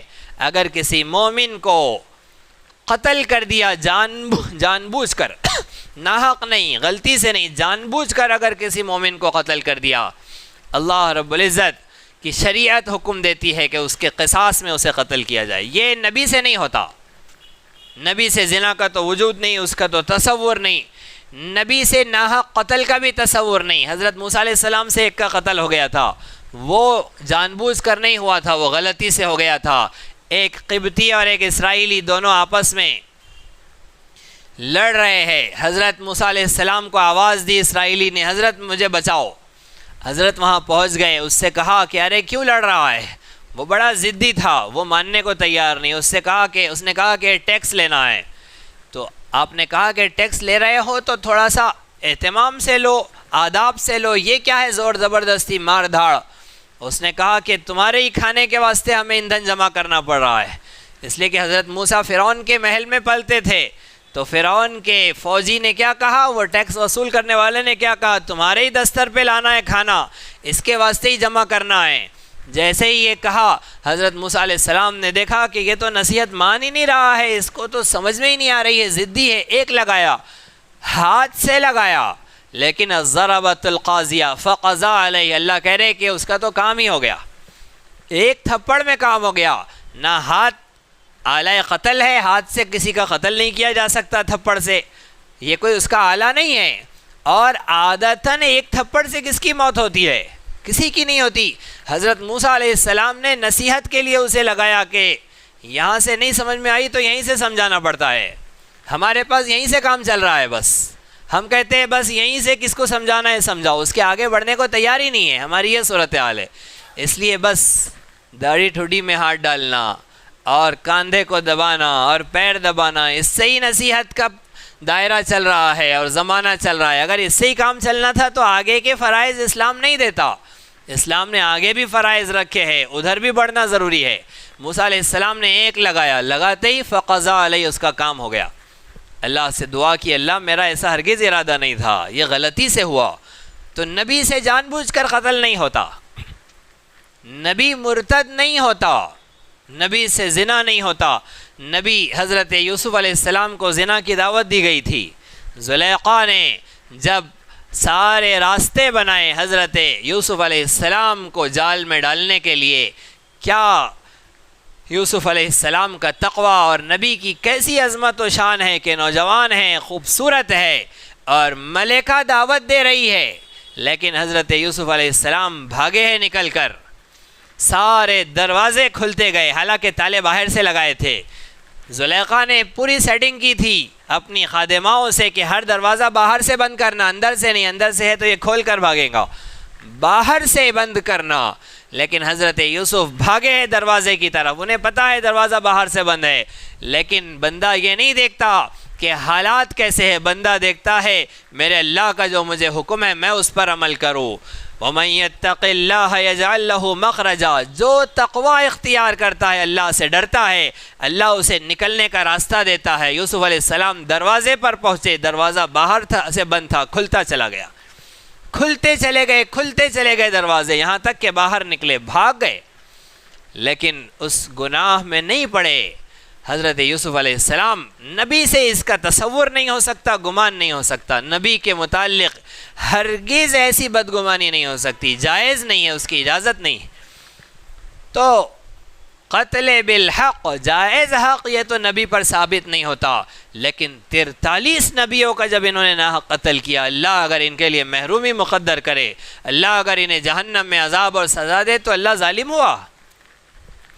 اتنے اللہ کے نیکوکار بندوں کو اگر انہوں نے قتل کیا، اللہ انہیں سزا دے، اللہ انہیں حق سزا دے گا، اللہ انہیں جائز سزا دے گا۔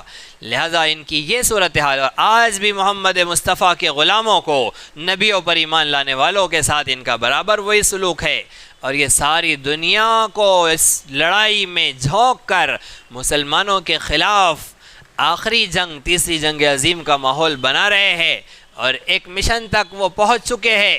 یہ یہودیوں کی صورتحال، لہٰذا اللہ نے ان کے اوپر مسکنت اور ذلت مسلط فرمائی، ذالک بما عصوا وکانوا یعتدون، یہ اس وجہ سے کہ انہوں نے نافرمانی کی اور یہ حد سے نکلنے والے تھے۔ اللہ فرما رہے لیسوا سواء من اہل الکتاب، اہل کتاب میں سب برابر نہیں ہیں، اچھے بھی ہیں برے بھی ہیں، اچھوں کا بھی تذکرہ ہوا اور برے تو اکثر ہے ہی فاسقین۔ امۃ قائمہ، ایک امت ان میں ایسی ہے جو کھڑی ہوئی ہے، جو استقامت والی ہے، جو اعتدال والی ہے، یتلون آیات اللہ آناء اللیل وآناء وہم یسجدون، اللہ فرما رہے ہیں کہ یہودیوں کی ایک جماعت ایسی ہے جو اللہ کی آیتوں کی تلاوت کرتی ہے، راتوں میں، آنا اللیل رات کے وقت میں، وہم یسجدون اور سجدوں کی حالت میں۔ مفسرین نے اس سے دو روایتیں بیان کی، ایک یہ کہ اللہ کی کتاب یعنی تورات کی یہ تلاوت کرتے تھے، اللہ کی آیتوں کی تورات کی تلاوت کرتے تھے، تو جو صحیح تورات کے ماننے والے تھے اللہ نے انہیں ہدایت دی، توفیق دی، انہوں نے اسلام قبول کیا، وہ حضرات صحابہ کرام جنہوں نے یہود و عیسائی تھے بعد میں اسلام قبول کیا۔ دوسری تفسیر یہ کی کہ اسلام قبول کرنے کے بعد جب انہوں نے قرآن پڑھا تو راتوں کو تہجد میں یہ قرآن کریم کی تلاوت کرتے ہیں۔ امتن قائمہ، اللہ نے انہیں کہا کہ یہ اعتدال والی امت، یہ کھڑی ہوئی امت۔ یہودی علماء جو مسلمان ہوئے، تہجد گزار ہوئے، قرآن کے پڑھنے والے ہوئے، یؤمنون باللہ والیوم الآخر، اللہ کہہ رہے کہ یہ اللہ پر ایمان رکھتے ہیں، آخرت کے دن پر ایمان رکھتے ہیں۔ وَيَأْمُرُونَ بِالْمَعْرُوفِ، یہ نیکی کا حکم کرتے ہیں، وَيَنْهَوْنَ عَنِ الْمُنْكَرِ، یہ برائیوں سے روکتے ہیں، وَيُسَارِعُونَ فِي الْخَيْرَاتِ، اور یہ نیکی کے کاموں میں جلدی کرتے ہیں، دوڑ لگاتے ہیں، وَأُولَئِكَ مِنَ الصَّالِحِينَ، اور یہ نیکوکاروں میں سے ہے۔ تو اہل کتاب، صحابہ جو پہلے اہل کتاب تھے ایمان لائے، ان کی نیکی کی دعوت دینے کے بہت جامع واقعات کہ یہودیوں کو اور ان کی دھوکے بازیوں کو کیسے ان صحابہ نے کھولا ہے جو خود پہلے یہودی تھے، اس لیے کہ انہیں اندر کے سارے راز معلوم ہیں، سارے راز کھولے اور رسول اکرم صلی اللہ علیہ وسلم کے سامنے یہودیوں کے ساری دھوکے بازیوں کا افشا کیا، اس کو عیاں کیا، اس کو کھول کر رکھ دیا۔ یہ ان صحابہ کا معاملہ بیان کیا۔ وَمَا يَفْعَلُوا مِنْ خَيْرٍ فَلَنْ يُكْفَرُوا، اللہ کہہ رہے ہیں کہ بندے جو بھی خیر کا کام کریں گے فَلَنْ يُكْفَرُوا، ہرگز اس کی ناشکری نہیں کی جائیں گی، اس لیے کہ اللہ قدردان ہے، اللہ کی ایک صفت ہے شکور۔ بندہ چھوٹی چھوٹی نیکی کرے، گرتے پڑتے کرے، آدھی ادھوری کرے، اس سے نہیں ہو پا رہی ہے نیکی، پھر بھی نیکی میں لگا ہوا ہے، کر رہا ہے، اللہ پاک اس کی بھی قدر فرماتے ہیں۔ فَلَنْ يُكْفَرُوا، تو اللہ کون ہے؟ اللہ شکور ہے، اللہ اپنے بندوں کی نیکیوں کی قدر کرنے والا ہے، لہٰذا جو بھی کوئی خیر کا کام کرے گا ہرگز اس خیر کی ناشکری نہیں کی جائیں گی، ناقدری نہیں کی جائیں گی، اسے بہترین صلہ ملے گا۔ واللہ علیم بالمتقین، اللہ رب العزت متقین کو، اپنے سے ڈرنے والوں کو خوب جانتا ہے۔ ان الذین کفروا، آگے اللہ نے فرمایا ان الذین کفروا، بے شک جنہوں نے کفر کیا، لن تغنی عنہم اموالہم ولا اولادہم من اللہ شیئا، ان کا مال نہ ان کے کام آیا، نہ ان کی اولاد ان کے کام آئی، اللہ کے مقابلے میں کچھ بھی ان کے کام نہیں آئے گا۔ تیسرے پارے میں اللہ نے ارشاد فرمایا کہ یہ ساری دنیا جہاں کو، آخری آیت میں بیان فرمایا تیسرے پارے کی، کہ ساری کائنات کو سونے سے بھر دیا جائے، زمین سے لے کر آسمانوں کی اونچائی تک دبا دبا کے سونے سے بھر دیا جائے، مغرب سے مشرق تک، شمال سے جنوب تک پورا کا پورا سونے سے بھر دیا جائے، اور یہ کافر قیامت کے دن کہے کہ اللہ یہ سارا سونا دے کر مجھے چھڑا دو، مجھے جہنم سے نکال دو، اللہ فرمائیں گے کلا، ہرگز نہیں، یہ نہیں قبول کیا جائے گا۔ تو بچنے کا کوئی راستہ نہیں ہوگا ان کے لیے، ان کا مال، ان کی اولاد کیسے؟ یہ کہیں گے اللہ میرے ماں باپ، میری بال بچے، میری بیوی، میرے بھائی بہن، میرے دوست احباب، دنیا کے سارے انسانوں کو جہنم میں ڈال دو، مجھے بچا لو، مجھے جہنم سے نکال لو۔ اللہ کہے گا بالکل یہ سودا منظور نہیں، تو نہ وہاں اولاد کام آئیں گی، نہ وہاں مال کام آئے گا۔ وَأُولَئِكَ أَصْحَابُ النَّارِ، یہ جہنمی ہے، ہم فیہا خالدون، یہ جہنم میں ہمیشہ ہمیشہ رہیں گے۔ مَثَلُ مَا يُنْفِقُونَ فِي هَذِهِ الْحَيَاةِ الدُّنْيَا كَمَثَلِ رِيحٍ فِيهَا سِرٌّ أَصَابَتْ حَرْثَ قَوْمٍ ظَلَمُوا أَنفُسَهُمْ فَأَهْلَكَتْهُ وَمَا ظَلَمَهُمُ اللَّهُ وَلَكِنْ أَنفُسَهُمْ يَظْلِمُونَ۔ اللہ ارشاد فرما رہے ہیں ان لوگوں کی مثال جو اس دنیاوی زندگی میں خرچ کرتے ہیں، دنیا میں مال کو خرچ کرنے والوں کی مثال ایسی ہے، فیہا ریح، جیسے ایک ہوا ہوتی ہے، فیہا سر، جس کے اندر بگولا ہوتا ہے، آگ کا بگولا ہے، اصابت حرث قوم، وہ کسی قوم کی کھیتی کو لگ جائے، ظلموا انفسہم، ایسی قوم جس نے اپنے آپ پر ظلم کیا تھا، اس قوم کی کھیتی کو وہ آگ کا بگولا لگا اور کھیتی کو جلا کر راکھ کر دیا، ختم کر دیا۔ بس دنیا کے مال و متاع کی یہ حیثیت ہے، آخرت کے لیے جو کمایا جائے اللہ رب العزت کے یہاں وہ باقی رہتا ہے، دنیا میں جو خرچ کر دیا جائے وہ ختم ہے۔ وما ظلمہم اللہ، اللہ فرما رہے کہ اللہ نے ان پر ظلم نہیں کیا، ولیکن کانوا انفسہم یظلمون، لیکن یہی تھے، ولیکن انفسہم یظلمون، یہی تھے جو اپنے آپ پر ظلم کرتے تھے۔ انہوں نے اپنے آپ پر ظلم کیا، اللہ نے نہیں ظلم کیا۔ یہاں تک یہ باتیں ہوئی۔ اب مومنین سے اللہ ارشاد فرما رہے ہیں، حکم ہے کہ جب یہ یہود و نصارہ ایسے ہے تو اے مومنو انہیں اپنا دوست مت بناؤ۔ دوستی کیسی ہوتی ہے؟ ایک دل کی دوستی ہوتی ہے، ایک یاری ہوتی ہے جس میں انسان اپنے راز اس کے سامنے کھول دے، اس سے مشورے لے، ایک یہ دوستی ہوتی ہے۔ اور ایک سرسری تعلق ہوتا ہے، ملاقات ہوتی ہے، خرید و فروخت ہوتا ہے، وہ بیمار پڑ جائے اس کی عیادت ہوتی ہے، اگر مجبور و محتاج ہو اس کی مدد کرنا، بھوکا ہو اسے کھانا کھلا دینا، ایک یہ ہوتی ہے۔ اللہ کہہ رہے دل سے دوستی مت کرو۔ یا ایھا الذین آمنوا، اے ایمان والو، لا تتخذوا بطانة من دونکم، اپنے علاوہ کو تم بطانہ مت بناؤ، یعنی دل سے مت لگاؤ اپنے علاوہ کسی کو۔ مسلمانوں کو حکم ہے کہ مسلمانوں سے دلی یاری اور دوستی ہو، غیر مسلموں سے ایسی دوستی نہ ہو کہ اپنے راز ان کے سامنے کھول دیے جائے۔ غیر مسلموں سے دوستی اگر ہے تو دنیاوی کام کے لیے، دنیاوی ضروریات کے لیے اور چھوٹے چھوٹے کاموں کے لیے، اس کے لیے اگر ہماری ان سے دوستی ہے، ہم ان کے خیرخواہی چاہتے ہیں، وہ بیمار ہو جائے، دکھ درد میں ہو، تاکہ ان کے ساتھ اخلاق کا مظاہرہ ہو، تاکہ دین اسلام کی نمائندگی اور صحیح تصویر ان کے سامنے پیش کی جائے کہ دیکھو مسلمان ایسے ہوتے ہیں، تو پھر ٹھیک ہے، ورنہ اپنی مجلسوں کے راز ان کے پاس کھولنا اور جا کر مسلمانوں کی پلاننگ سے انہیں آگاہ کرنا اور دین اسلام کا، ملت اسلامیہ کا سودا کرنا، ایسے کافروں کے دوست بننے والے مسلمان اللہ رب العزت ہرگز ان سے راضی نہیں، اللہ رب العزت ان سے ناراض ہے۔ منافقت ہے ملت کا سودا کرنا، اسلام کا سودا کرنا، ان کے پاس جا کر یہاں کے راز ان کے پاس کھولنا، اور ایک بریانی کے واسطے کھولنا، ایک بریانی کے لیے یہاں کے راز وہاں پہنچا دینا، یہ تو انتہائی گھٹیا حرکت ہے، انتہائی گھناؤنی حرکت ہے۔ لا الہ الا اللہ محمد الرسول اللہ کے اقرار کرنے والوں کو تو یہ ہرگز زیبا نہیں، ہرگز انہیں لائق نہیں کہ ایک بریانی کے لیے بک جائے، جا کر یہاں کے راز ان کے سامنے کھول دے، افشا کر دے، ہرگز اس کی اجازت نہیں۔ اللہ مسلمانوں سے کہہ رہے کہ ہرگز انہیں اپنا دلی دوست مت بناؤ۔ لا یالونکم خبالا ودوا ما عنتم، ان اہل کتاب کی خواہش تو یہ ہے کہ تمہیں تکلیف پہنچے، تم تکلیفوں میں، تم اذیتوں اور دشواریوں میں مبتلا ہو، یہ ان کی چاہت ہے۔ قد بدت البغضاء من افواہہم، نفرت ان کے منہوں سے نکلی جا رہی ہے۔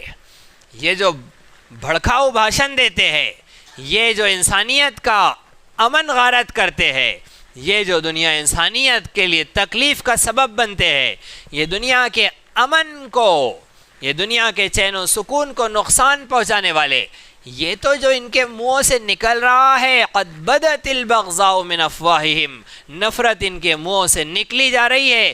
وما تخفی صدورہم اکبر، ان کے سینوں میں جو چھپا ہے وہ تو اس سے بھی زیادہ ہے، جتنا یہ بول رہے ہیں یہ تو کچھ بھی نہیں ہے، اگرچہ یہ بہت زیادہ لگ رہا ہے، لیکن ان کے سینوں میں جو ہے یہ اس سے بھی بڑھ کر ہے۔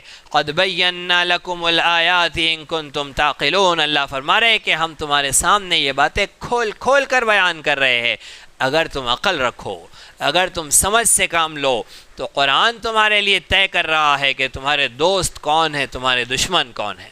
قرآن تاریخ انسانی تمہارے سامنے رکھ رہا ہے کہ ان کے باپ داداؤں سے یہ تمہارے دشمن ہیں، یہ تمہارے خاندانی ازلی دشمن ہے، لہٰذا ان کے بارے میں یاد رکھو کہ تمہارے دشمنوں سے دل مت لگاؤ، مسلمانوں کے دشمنوں سے، اسلام اور قرآن کے، ملت اسلامیہ کے، محمد مصطفیٰ کے، اپنے اپنے نبیوں کے بھی دشمنوں سے تم دل مت لگاؤ۔ جنہوں نے اپنے نبیوں کو قتل کیا یہ تمہارا کیا بھلا کریں گے؟ جو اپنے باپ کو باپ نہ بولے تمہیں چاچا کیا بولیں گے؟ تمہارا کیا بھلا کریں گے؟ جنہوں نے اپنا خود برا کیا، اپنے گھر کو آگ لگانے والے تمہارے گھر کی آگ کیا بجھائیں گے؟ ایسے انسانیت سوز، ایسے انسانیت کے دشمنوں کے بارے میں یاد رکھو، اور پھر ان کے آنے والی اسکیموں کو، ان کی سازشوں کو، ان کے مکر و فریب کو ذہن میں رکھو، ان کے پروڈکٹس کا بائیکاٹ کرو، ان کے طرف سے آنے والی ہر سیاسی حرکت کو شعور کے ساتھ، فہم کے ساتھ، عقل کے ساتھ جانو۔ مومن بھولا بھالا ضرور ہوتا ہے لیکن بیوقوف نہیں ہوتا۔ مومن بھولا بھالا ہو ٹھیک ہے، لیکن ایک سوراخ سے 2 مرتبہ ڈسا جائے۔ امت مسلمہ سالہ سال سے 1 صدی سے ڈسی جا رہی ہے، یہ مومن نہیں ہوتا ہے۔ مومن باشعور ہوتا ہے، فہم و فراست والا ہوتا ہے۔ لہٰذا عالمی سیاست پر نظر رکھنا، یہودیوں کی، اہل کتاب کی سازشوں، مکر و فریب کو جاننا سمجھنا، امت مسلمہ کو اس سے آگاہ کرنا، ان کے فتنوں سے بچنے کی کوشش کرنا، ان سے یاری و دوستی نہیں کرنا، انہیں پانی پہنچانے والی کوئی حرکت نہیں کرنا، ان کا فائدہ کرنے والے کوئی کام سے بچنا۔ اللہ رب العزت کا یہ مطالبہ ہے، اگر تم عقل رکھتے ہو تو ہم نے تمہیں کھول کھول کر سب بیان کر دیا، سمجھا دیا، اب تمہارا کام ہے عقل سے کام لینا۔ پھر اپنے ہاتھوں اپنے پاؤں پر کلہاڑی مارے تو اللہ آ کر کلہاڑی تو نہیں پکڑے گا۔ اللہ نے علم دے دیا، اللہ نے راز کھول دیے، اللہ نے کائنات کی حقیقت کو بیان کر دیا، اللہ نے تاریخ انسانی بیان کر دی، یہ جب سے پیدا ہوا ہے تب سے اب تک کی بیان کر دی، اور قیامت تک کی بیان کر دی۔ سب ہو جانے کے بعد، آ جانے کے بعد پھر تم عقل سے کام نہ لو تو تمہارا نقصان۔ ہا انتم اولائی تحبونہم ولا یحبونکم، اللہ فرما رہے دیکھو دیکھو تم ایسے لوگ ہو، ہا انتم اولا، تم ایسے لوگ ہو، تحبونہم، تم ان سے محبت کرتے ہو، تم کو یہود و نصارہ سے، اہل کتاب سے محبت، ولا یحبونکم، انہیں تم سے کوئی محبت نہیں۔ اور اہل کتاب میں آگے آ کر ہمارے یہاں کے ہندوستان کے برہمن، ان کے پاس بھی کتابیں آئیں، کوئی کنفرم نہیں ہے کہ اللہ کی کتاب تھی، لیکن ہے کتاب ان کے پاس، کچھ علامتیں، کچھ نشانیاں، کچھ واقعات نبیوں کے ملتے ہیں ویدوں میں۔ اس لیے علماء نے ایک رائے بیان کی ہے کہ ہم کہہ سکتے ہیں کہ ہو سکتا ہے وہ اللہ کی کتابیں ہو، اگر نہیں بھی تھی اللہ کی کتابیں تو نیکوکاروں کی کتابیں ہو سکتی ہے، لیکن جن کے پاس علم پہنچ گیا، اللہ کہہ رہے کہ اے مومنو تم ان سے محبت کرتے ہو حالانکہ وہ تم سے محبت نہیں کرتے۔ وَتُؤْمِنُونَ بِالْكِتَابِ كُلِّهِ، تم ساری کتابوں پر ایمان رکھتے ہو، وہ تمہاری کتاب پر ایمان نہیں رکھتے۔ تمہارا تو معاملہ ان کے ساتھ وہ، اور ان کا معاملہ تمہارے ساتھ یہ ہے۔ وَإِذَا لَقُوكُمْ قَالُوا آمَنَّا، جب یہ تمہارے پاس آتے ہیں، تم سے ملتے ہیں تو کہتے ہیں کہ ہم ایمان والے ہیں۔ منافقین کے بارے میں بات ہو رہی ہے کہ تمہارے پاس آتے ہیں تو کہتے ہیں ہم ایمان والے ہیں۔ وَإِذَا خَلَوْا، اور جب اکیلے ہوتے ہیں تو عَضُّوا عَلَيْكُمُ الْأَنَامِلَ، تمہارے مقابلے میں انگلیاں چباتے ہیں، غصے میں انگلیاں چباتے ہیں کہ کتنی فتوحات مل رہی ہے، مسلمان کتنے کامیاب ہو رہے ہیں، ہم انہیں نقصان پہنچانے کے لیے ان کے بیچ میں گھسے ہیں، اور یہ دیکھو تو یہ فتوحات پہ فتوحات حاصل کر رہے ہیں، کامیابیوں پر کامیابیاں انہیں مل رہی ہے، اپنی ناکامی پر غصے میں عَضُّوا عَلَيْكُمُ الْأَنَامِلَ، تمہارے بارے میں، تمہارے اوپر، تمہارے خلاف اپنی انگلیاں چباتے ہیں، من الغیظ، غصے کے مارے۔ اللہ کیا فرما رہے ہیں؟ مومن مسلمان تو ہمیشہ کامیاب ہی ہونا ہے، یہ کتنی انگلیاں چباتے ہیں، سب چبا جاؤ۔ قل موتوا بغیظکم، اللہ کہہ رہے اپنے غصے میں مر جاؤ، موتوا بغیظکم، مر جاؤ اپنے غصے کی وجہ سے۔ اللہ تو ایمان والوں کو غالب کر کے رہیں گا، اللہ اسلام کو غالب کر کے رہیں گا۔ ان اللہ علیم بذات الصدور، اللہ جانتا ہے جو ان کے سینوں میں چھپا ہے، اللہ کو سب پتہ ہے۔ ان تمسسکم حسنۃ تسوہم، اے مومنو اگر تمہیں کوئی بھلائی پہنچتی ہے، تسوہم تو انہیں بڑی تکلیف ہوتی ہے، وَإِن تُصِبْكُمْ سَيِّئَةٌ يَفْرَحُوا بِهَا، تمہیں کوئی تکلیف پہنچتی ہے تو انہیں بڑی خوشی ہوتی ہے، بہت خوشی ہوتی ہے انہیں۔ جیسے ہی مسلمانوں کا کوئی نقصان ہو تو وہ اس دن جشن مناتے ہیں، اس دن ان کی فتح کا جشن ہوتا ہے۔ ابھی تھوڑے دن پہلے بھی یہودیوں نے اسرائیل میں جشن منایا، خوشی منائی۔ کیوں منائی؟ اس لیے کہ مسلمانوں کا ان کی نظر میں ایک نقصان ہوا۔ وہ کیا نقصان تھا؟ یوٹیوب چینل نے ڈاکٹر اسرار احمد صاحب کے اسلامک چینل کو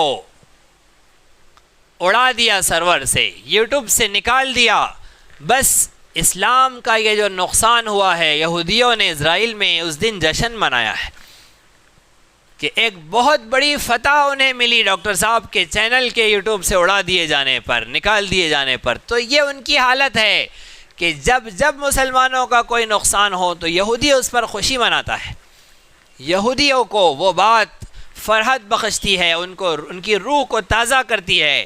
یہ ان کی صورتحال ہے۔ اللہ ارشاد فرما رہے ہیں وَإِن تَصْبِرُوا وَتَتَّقُوا لَا يَضُرُّكُمْ كَيْدُهُمْ شَيْئًا۔ اللہ رب العزت مسلمان کو کامیابی کی ماسٹر کی دے رہے ہیں، ایک ایسی چابی دے رہے ہیں اللہ کہ ہر کامیابی کا تالا کھول لو، ہر کامیابی کا۔ قرآن کی بعض آیتیں اتنی جامع ہیں، صحابہ کرام کا، اللہ والوں کا یہ حال ہوتا تھا جب ایسی آیتیں آتی تھی تو رات بھر یہ آیت پڑھنے میں گزر جاتی تھی، رات بھر یہ آیت پڑھنے میں گزر جاتی تھی۔ ایسی آیتیں اللہ نے قرآن میں نازل کی، ہر آیت ویسی ہے، لیکن جس کو لگتی ہے وہ اس کی ہو جاتی ہے، وہ اس میں رات گزار دیتا ہے۔ اللہ ہمارے لیے ایک کامیابی کی ماسٹر کی دے رہے ہیں، ایسی زبردست چابی اللہ عطا فرما رہے ہیں وَإِن تَصْبِرُوا وَتَتَّقُوا لَا يَضُرُّكُمْ كَيْدُهُمْ شَيْئًا۔ اے ایمان والو، اگر تم صبر کرو، وَتَتَّقُوا اگر تم تقوی اختیار کرو، اللہ سے ڈرو، اس کی نافرمانیوں سے ڈرو۔ تقوی کسے کہتے ہیں سن لو، رات ہی بات ہوئی ہے۔ تقوی حضرت عمر فاروق رضی اللہ عنہ کی مجلس لگی ہوئی ہے، حضرت ابو ایوب انصاری حضرت ابی بن کعب رضی اللہ عنہ بیٹھے ہوئے ہیں۔ حضرت عمر نے کہا قاری قرآن شیخ القراء حضرت ابی، آپ تقوی کے معنی بتا سکتے ہیں؟ حضرت نے کہا کہ ہاں بتا سکتا ہوں۔ آپ نے کہا بتائیے، سب لوگ بیٹھے ہیں۔ حضرت ابی بن کعب نے کہا کہ آپ لباس پہن کر جب کسی کانٹے دار راہ سے چلتے ہیں، ادھر بھی کانٹے ادھر بھی کانٹے ہیں، تو کس طرح چلتے ہیں؟ حضرت عمر نے کہا کہ میں اپنے لباس کو، اپنے کرتے کو پوری طرح سمیٹ کر چلتا ہوں تاکہ کانٹے میرے لباس کو زخمی نہ کر دے۔ حضرت ابی بن کعب نے فرمایا کہ تقوی یہی ہے کہ اپنے ایمان کے لباس کو ایسے سمیٹ کر گناہوں کے کانٹوں سے گزرو کہ گناہ تمہارے لباس ایمانی کو زخمی نہ کر رہا ہو۔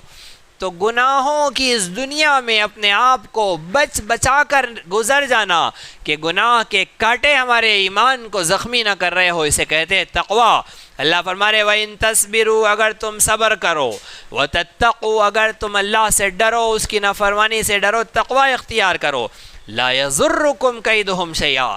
یہ سارے کے سارے بھی اگر مل جائے تو یہ اپنی مکاریوں اور چال بازیوں سے تمہیں کوئی نقصان نہیں پہنچا سکتے۔ سب سے بڑی پاور، سب سے بڑی طاقت اللہ تمہارے ساتھ ہے۔ دو کام کر لو، وَإِن تَصْبِرُوا وَتَتَّقُوا، صبر کرو، تقوی اختیار کرو، پھر دنیا جہاں مل جائے اپنی چال بازی اور مکاریوں سے لا یضرکم، تمہیں کوئی نقصان نہیں پہنچا سکتا۔ ان اللہ بما یعملون محیط، تم انہیں سپر پاور کہتے ہو، سپر پاور، سپریم پاور وہ اللہ رب العزت کی ذات ہے، اس کی طاقت و قوت ہے۔ ان اللہ بما یعملون محیط، ان کی ساری حرکتیں اللہ کے گھیراؤ میں، سب کو اللہ گھیرے ہوئے ہے۔ یہ کیا بھی کر لے، جب اللہ ان کی سازش کو ناکام کرنا چاہے تو اللہ کے لیے کوئی مشکل نہیں ہے۔ اللہ ساتھ ان کا دیں گا جو صبر کریں گے، جو تقوی سے کام لیں گے۔ صرف تھیری نہیں بیان کر دی قرآن نے کہ ایسا ایسا کرو، پریکٹیکل بیان ہو رہا ہے اب کہ جنہوں نے اس پر عمل کیا، صبر اور تقوی سے کام لیا، اللہ کی ان کے ساتھ کیسی مدد آئی، ایسی مدد آئی جو عقل میں نہیں آ سکتی۔ اللہ نے ایسی مددیں اور نصرتیں نازل فرمائیں کہ لوگوں کے لیے راحت کے، کامیابیوں کے لیے اصول اور ضابطے بیان کر دیے۔ دو ہی کام کرنا ہے، صبر اور تقوی، صبر اور تقوی، یہ دونوں کے ساتھ میدان میں آنا ہے، یہ بھی سمجھ لیجئے، ورنہ ہم اس سے ایک غلط مطلب نکالتے ہیں۔ صبر اور تقوی کرو، گھر میں بیٹھو۔ صحابہ صبر اور تقوی کر کے گھر میں نہیں بیٹھے تھے، صبر اور تقوی کے ساتھ 313 میدان میں اترے تھے، تب اللہ ساتھ میں آئے تھے، جبرائیل و میکائیل آئے تھے۔ تو وَإِن تَصْبِرُوا وَتَتَّقُوا، نماز پڑھو صبر اور تقوی کے ساتھ، روزہ رکھو صبر اور تقوی کے ساتھ، حج کرو صبر اور تقوی کے ساتھ، جہاد کرو صبر اور تقوی کے ساتھ، جتنے احکامات تمہیں دیے جا رہے ہیں اس کے ساتھ کون سی چابی رکھنا ہے؟ صبر اور تقوی کی۔ تب اللہ فرما رہے کہ تمہیں کوئی نقصان نہیں پہنچائے گا، ورنہ صبر اور تقوی تو زمانے سے 100 سال سے مسلمان صبر اور تقوی کی رٹ لگائے ہوئے ہیں. ساری اسلامی تحریکیں، تنظیمیں، مدرسے، مسجدیں، ممبر و محراب، سب صبر اور تقوی ہی کا نعرہ لگا رہے ہیں، مگر غلامی پر غلامی ہے، شکست پر شکست ہے، مصائب پر مصائب ہے. اس کی وجہ کیا ہے؟ وجہ یہ ہے کہ کرنے کے کام کرو لیکن صبر اور تقوی کے ساتھ. ہم کہہ رہے ہیں کہ ہم صبر و تقوی کرتے، باقی اللہ آپ کرو. ہمارا یہ حال ہے. ایسے نہیں. رسول عربی صلی اللہ علیہ وسلم کی مثال پڑھو. وَإِذْ غَدَوْتَ مِنْ أَهْلِكَ تُبَوِّئُ الْمُؤْمِنِينَ مَقَاعِدَ لِلْقِتَالِ وَاللَّهُ سَمِيعٌ عَلِيمٌ إِذْ هَمَّتْ طَائِفَتَانِ مِنْكُمْ أَنْ تَفْشَلَا واللہ ولیہما وعلی اللہ فلیتوکل المؤمنون ولقد نصرکم اللہ ببدر وانتم اذلہ فاتقوا اللہ لعلکم تشکرون اذ تقول للمؤمنین ألن يكفيكم أن يمدكم ربكم بثلاثة آلاف من الملائكة منزلين بلى إن تصبروا وتتقوا ويأتوكم من فورهم هذا يمددكم ربكم بخمسة آلاف من الملائكة مسومين وما جعله الله إلا بشرى لكم ولتطمئن قلوبكم به وما النصر إلا من عند الله العزيز الحكيم ليقطع طرفا من الذين كفروا أو يكبتهم فينقلبوا خائبين ليس لك من الأمر شيء أو يتوب عليهم أو يعذبهم فإنهم ظالمون ولله ما في السماوات وما في الأرض يغفر لمن يشاء ويعذب من يشاء والله غفور رحيم. پورا رکوع پڑھا گیا، تجوید کے ساتھ پڑھا گیا. تجوید کے ساتھ ایک آیت اگر ہم نے کسی دن پڑھنا سیکھ لی تو 100 رکعات نفل نماز پڑھنے سے افضل. اور اب اس پورے رکوع کو ہم ترجمہ تفسیر کے ساتھ سیکھیں گے تو ایک آیت اگر ترجمہ تفسیر کے ساتھ سیکھے تو 1000 رکعات نماز پڑھنے سے افضل. کتنی بڑی فضیلت کی چیز ہے جو ہم حاصل کرنے جا رہے ہیں. تو تلاوت جو کی گئی، یہ تلاوت ہر آیت اگر ہم نے سیکھی ہے تو 100 رکعات نماز پڑھنے کا ثواب ملے گا ایک آیت سیکھنے پر، بغیر ترجمے کے، بغیر تفسیر کے. اور ترجمے تفسیر کے ساتھ تو ایک آیت پر 1000 رکعات نماز پڑھنے کا ثواب.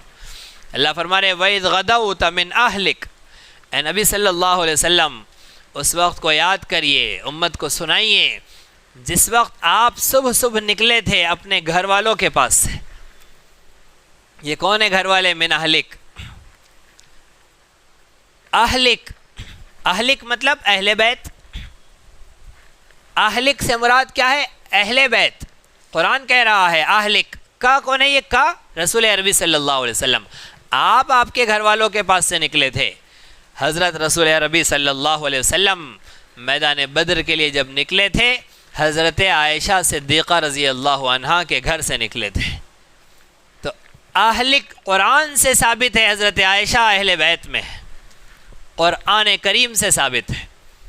اور یہ اہل بیت کی محبت کے نعرے لگانے والے امی جان صدیقہ کائنات صدیقہ بنت صدیق حضرت عائشہ صدیقہ رضی اللہ عنہا کو جہنمی کہتے ہیں، کافر کہتے ہیں. جبکہ قرآن سے حضرت عائشہ کا اہل بیت ہونا ثابت ہے. یہ اہلک حضرت عائشہ کے گھر سے پیارے آقا نکلے تھے. اللہ کہہ رہے کہ آپ اپنے گھر والوں کے پاس سے نکلے تھے. تبوئ المؤمنین مقاعد للقتال. قتال کی جگہ پر، لڑائی کے مقام پر آپ مومنین کو لے کر پہنچے، مومنین کو آپ نے وہاں ٹھکانہ دیا. واللہ سمیع علیم. اللہ خوب سننے والا، خوب جاننے والا ہے. یہ واقعہ کیا ہوا تھا؟ کچھ واقعہ سناتے ہیں، اس کے بعد آیت کا مضمون آئے گا. آیت کا مضمون کیوں ہو رہا ہے؟ یہودیوں کی سازشیں چل رہی ہے، اس وجہ سے یہ مضمون سنایا جا رہا ہے. بدر تو بہت جگہ بیان کی گئی، خصوصیت کے ساتھ سورہ انفال میں بیان کی گئی. یہاں یہودیوں کی کارستانی پر بات ہوں گی. اللہ ارشاد فرما رہے ہیں کہ جب آپ بدر میں پہنچے، مسلمان کتنے تھے؟ 313. کافر کتنے تھے؟ 1000. 1000 کافر اور صرف 313 مسلمان. اور اسباب و وسائل کافروں کے پاس سب اسباب و وسائل موجود ہے. مسلمانوں کے پاس کیا تھا؟ مسلمانوں کے پاس اسباب و وسائل نہیں تھے. مسلمانوں کی حالت کیسی تھی؟ 7 تلواریں تھی، 8 نیزے تھے، 2 گھوڑے تھے، 70 اونٹ تھے. بس 7 تلواریں ہیں، 8 نیزے ہیں، 2 گھوڑے ہیں، 70 اونٹ ہے، اور یہ چل پڑے ہیں میدان میں. اکثر وہ ہے جن کے پاؤں میں جوتی نہیں ہے، اکثر وہ ہے جن کے سر پر پگڑی نہیں ہے. اس حال میں میدان بدر میں پہنچ گئے. جیسے ہی پہنچے ہیں تو بدر، یہ بدر کیا ہے؟ بدر ایک شخص کا نام تھا. اس بدر نے ایک کنواں کھودا تھا اس مقام پر، جس وجہ سے اس کنویں کا نام بدر ہو گیا، اور اس کنویں کی وجہ سے اس ساری بستی کا نام وادی بدر، بستی بدر ہو گیا. تو اس بدر کی بستی میں جیسے ہی پیارے آقا میدان میں پہنچے، آپ سے پہلے کفار نے اس کنویں پر قبضہ جما لیا. جس زمین کو انہوں نے اپنے لیے چنا، سلیکٹ کیا، وہ مضبوط جمی ہوئی مٹی تھی، اور مسلمانوں کے لیے سامنے جو ایریا آیا وہ تھا ریتیلا علاقہ، جس کے اندر پاؤں دھس رہے تھے. ان کے پانی کا انتظام نہیں. اتنی دور سے تھکے ہوئے، پیاس سے بری حالت ہے، میدان بدر میں پہنچے. شیطان نے بہکایا کہ اوہو تم اتنے حق پر ہو گئے، تمہارے اللہ نے پانی کا بھی انتظام نہیں کیا تمہارے لیے. یہ تمہارے حق پر ہونے کی علامت ہے. صحابہ کرام رضی اللہ عنہ اجمعین نے استغفار پڑھ کر، لا حول پڑھ کر شیطان کے فتنے کو دفع کیا. اللہ رب العزت نے انتظام فرمایا. اللہ نے کیا انتظام کیا؟ اللہ نے بارش نازل فرمائی. آسمان سے بارش ہوئی، اتنا پانی آیا کہ ان کی ریتیلی زمین جم گئی اور ان کے قدم جم گئے. وہ زمین جو مٹی سے جمی ہوئی تھی، وہاں پانی پڑا، وہاں کیچڑ ہو گیا. کافروں کی زمین پر کیچڑ ہو گیا، مسلمانوں کی ریتیلی زمین پانی کی وجہ سے جم گئی. انہوں نے جگہ جگہ ریتی میں چھوٹے چھوٹے حوض بنا کر صاف بارش کے پانی کو جمع کر لیا، پینے کا انتظام ہو گیا. اللہ نے پیاس بھی بجھا دی، ان کے قدموں کو بھی جما دیا. اور بارش نے مدینے سے بدر تک آنے تک جتنا پسینہ تھا، جتنا میل کچیل تھا، سب صاف کر دیا، اور تر و تازہ ہو گئے، فریش ہو گئے. رات کو سوئے تو کچھ صحابہ کو احتلام ہو گیا. اب پاکی کے لیے، غسل کے لیے پانی نہیں، اس بارش نے وہ بھی پاکی کر دی. لِيُطَهِّرَكُمْ وَيُثَبِّتَ بِهِ الْأَقْدَامَ، اللہ نے جسموں کو پاک کر دیا، قدموں کو جما دیا، مضبوطی عطا فرما دی. صحابہ کرام رضی اللہ عنہ اجمعین کو پیاس بھی بجھ گئی. میدان جنگ میں کس کو نیند آتی ہے؟ صحابہ پر اونگ طاری ہو گئی تھی. اِذْ يُغَشِّيكُمُ النُّعَاسُ، اللہ فرما رہے اس وقت کو یاد کرو جب تم پر اونگ طاری ہو گئی، نیند طاری ہو گئی. تو جنگ کے میدان میں نیند کا آنا یہ فتوحات کی علامت ہے، اور نماز میں نیند آنا یہ غفلت کی علامت ہے. نماز میں نیند آ رہی ہے، یہ شیطان کا اثر، اور میدان جنگ میں نیند آنا یہ اللہ کی طرف سے برکتوں اور فتوحات اور اس کی مدد و نصرت کا اثر. اور اسکول میں نیند آنا، کلاس روم میں نیند آنا یہ غفلت کی علامت، اور ایگزام ہال میں نیند آنا یہ فتوحات کی علامت، کامیابی کی علامت. کیوں؟ ایگزام ہال تو جنگ کا میدان ہوتا ہے، وہاں تو اچھوں کے پسینے چھوٹ جاتے ہیں. وہاں جو سال بھر تیاری والا رہتا ہے وہ زبردست نیند بھی پوری کرتا ہے اور پیپر بھی پورا کرتا ہے. ایگزام ہال ایسا ہوتا ہے. جن کو کہیں سے چٹھی کا انتظار ہوتا ہے ان کے تو ہوش اڑے ہوئے ہوتے ہیں. ہر جگہ نظر لگی ہوتی ہے کہ کب کہاں سے خیرات ملے اور میرا کام چلے، بھیک ملے اور کام چلے، انتظار میں رہتے ہیں. لیکن محمد مصطفیٰ کی شریعت کی نمائندگی کرنے والے وہ چیٹنگ پاس نہیں ہوتے، وہ ڈھکل پاس نہیں ہوتے ہیں، وہ پکے ہوتے ہیں، سال بھر پڑھنے والے اور شاندار ایگزام پاس کرنے والے ہوتے ہیں. اسٹوڈنٹس ہیں، ان کو پتہ ہونا چاہیے کہ محمد مصطفیٰ کی شریعت کی نمائندگی تمہارا مستقبل ہے. مستقبل میں، قریب فیوچر میں اللہ کے نبی کے دین کی نمائندگی کا موقع ہے. اور چیٹنگ سے پاس ہونے والے، لاک ڈاؤن کے پاس ہونے والے یہ تو کوئی کام کے نہیں رہیں گے. ضروری ہے کہ لاک ڈاؤن کے پاس ہونے والے اپنی خود سیلف تیاری کرے، اپنے نصاب کو، اپنے ٹاپک کو، اپنے سبجیکٹ کو مضبوطی کے ساتھ پڑھے، اس کا حق ادا کرے، اس لیے کہ اسی راہ میں آپ کی نمائندگی کرنی ہوگی۔ جو میڈیکل کا اسٹوڈنٹ ہے اسے رسول پاک کی شریعت میں اور دین اسلامی میں، اسلامی مملکت میں میڈیکل میں نمائندگی کرنا ہے، انجینئر کو انجینئرنگ میں نمائندگی کرنا ہے، بہت جلد وہ وقت آنے والا ہے۔ اس لیے شاندار طریقے سے اپنے فن میں مہارت حاصل کریے، مستقبل آپ کا ہے، روشن مستقبل ہے۔ اللہ رب العزت نے برکتیں نازل فرما دی، ان کے پانی کا انتظام ہو گیا، ان کی مصیبت ہو گئی۔ پیارے آقا صلی اللہ علیہ وسلم کے لیے ایک چھپر ڈالا گیا، ایک عریش جس میں اللہ کے نبی صلی اللہ علیہ وسلم دعا میں لگے ہوئے ہیں، بہت الہا ازاری، اتنے ہاتھ اونچے کر رہے ہیں کہ کاندھے پر سے آپ کی چادر نیچے گر رہی ہے، آپ کے بغل کی سفیدی نظر آ رہی ہے، اللہ سے گڑ گڑا کر رو کر اتنے الہا ازاری۔ صدیق اکبر بے چین ہو رہے ہیں کہ آقا کتنے آنسو بہائیں گے، کتنا روئیں گے، کتنا تڑپیں گے۔ صدیق اکبر یار غار ہے، دوست کو دوست کی غم کا، دکھ کا، اس کا زیادہ احساس ہوتا ہے، اور صدیق اکبر کی دوستی اور یاری کا تو انداز ہی کچھ اور ہے۔ آج بھی جب اسی قبر میں وہ آرام فرما ہے، وہ یاری کا، اس دوستی ہی کا نتیجہ ہے۔ حضرت ابو بکر صدیق رضی اللہ عنہ پیارے آقا سے کیسی محبت کرتے تھے، ٹک ٹکی باندھ کر دیکھتے پیارے آقا کے چہرے کی طرف۔ پچھلی مجلس میں بال کالے تھے، سفید نہیں تھے، اس مجلس میں بال سفید نظر آئے داڑھی کے۔ ابو بکر صدیق نے کہا کہ پیارے آقا آپ کی داڑھی کے بال سفید ہو گئے، ابھی تو نہیں تھے بال سفید، اب کیسے سفید ہو گئے؟ تو یہ داڑھی کی سفیدی پر نظر کہ ایک بال اب کالا تھا اب کیوں سفید ہو گیا، اس پر بھی نظر۔ یہ ہوتی ہے یاروں کی محبت، یہ ہوتی ہے دوستوں کی دوستی۔ اللہ کے نبی نے فرمایا شابتنی ہود و خواتها، سورہ ہود اور اس کی بہنیں، اس مضامین کی جو صورتیں ہیں، انہوں نے مجھے بوڑھا کر دیا، اس کے مضامین ایسے ہیں جس کی وجہ سے میرے بال سفید ہو گئے۔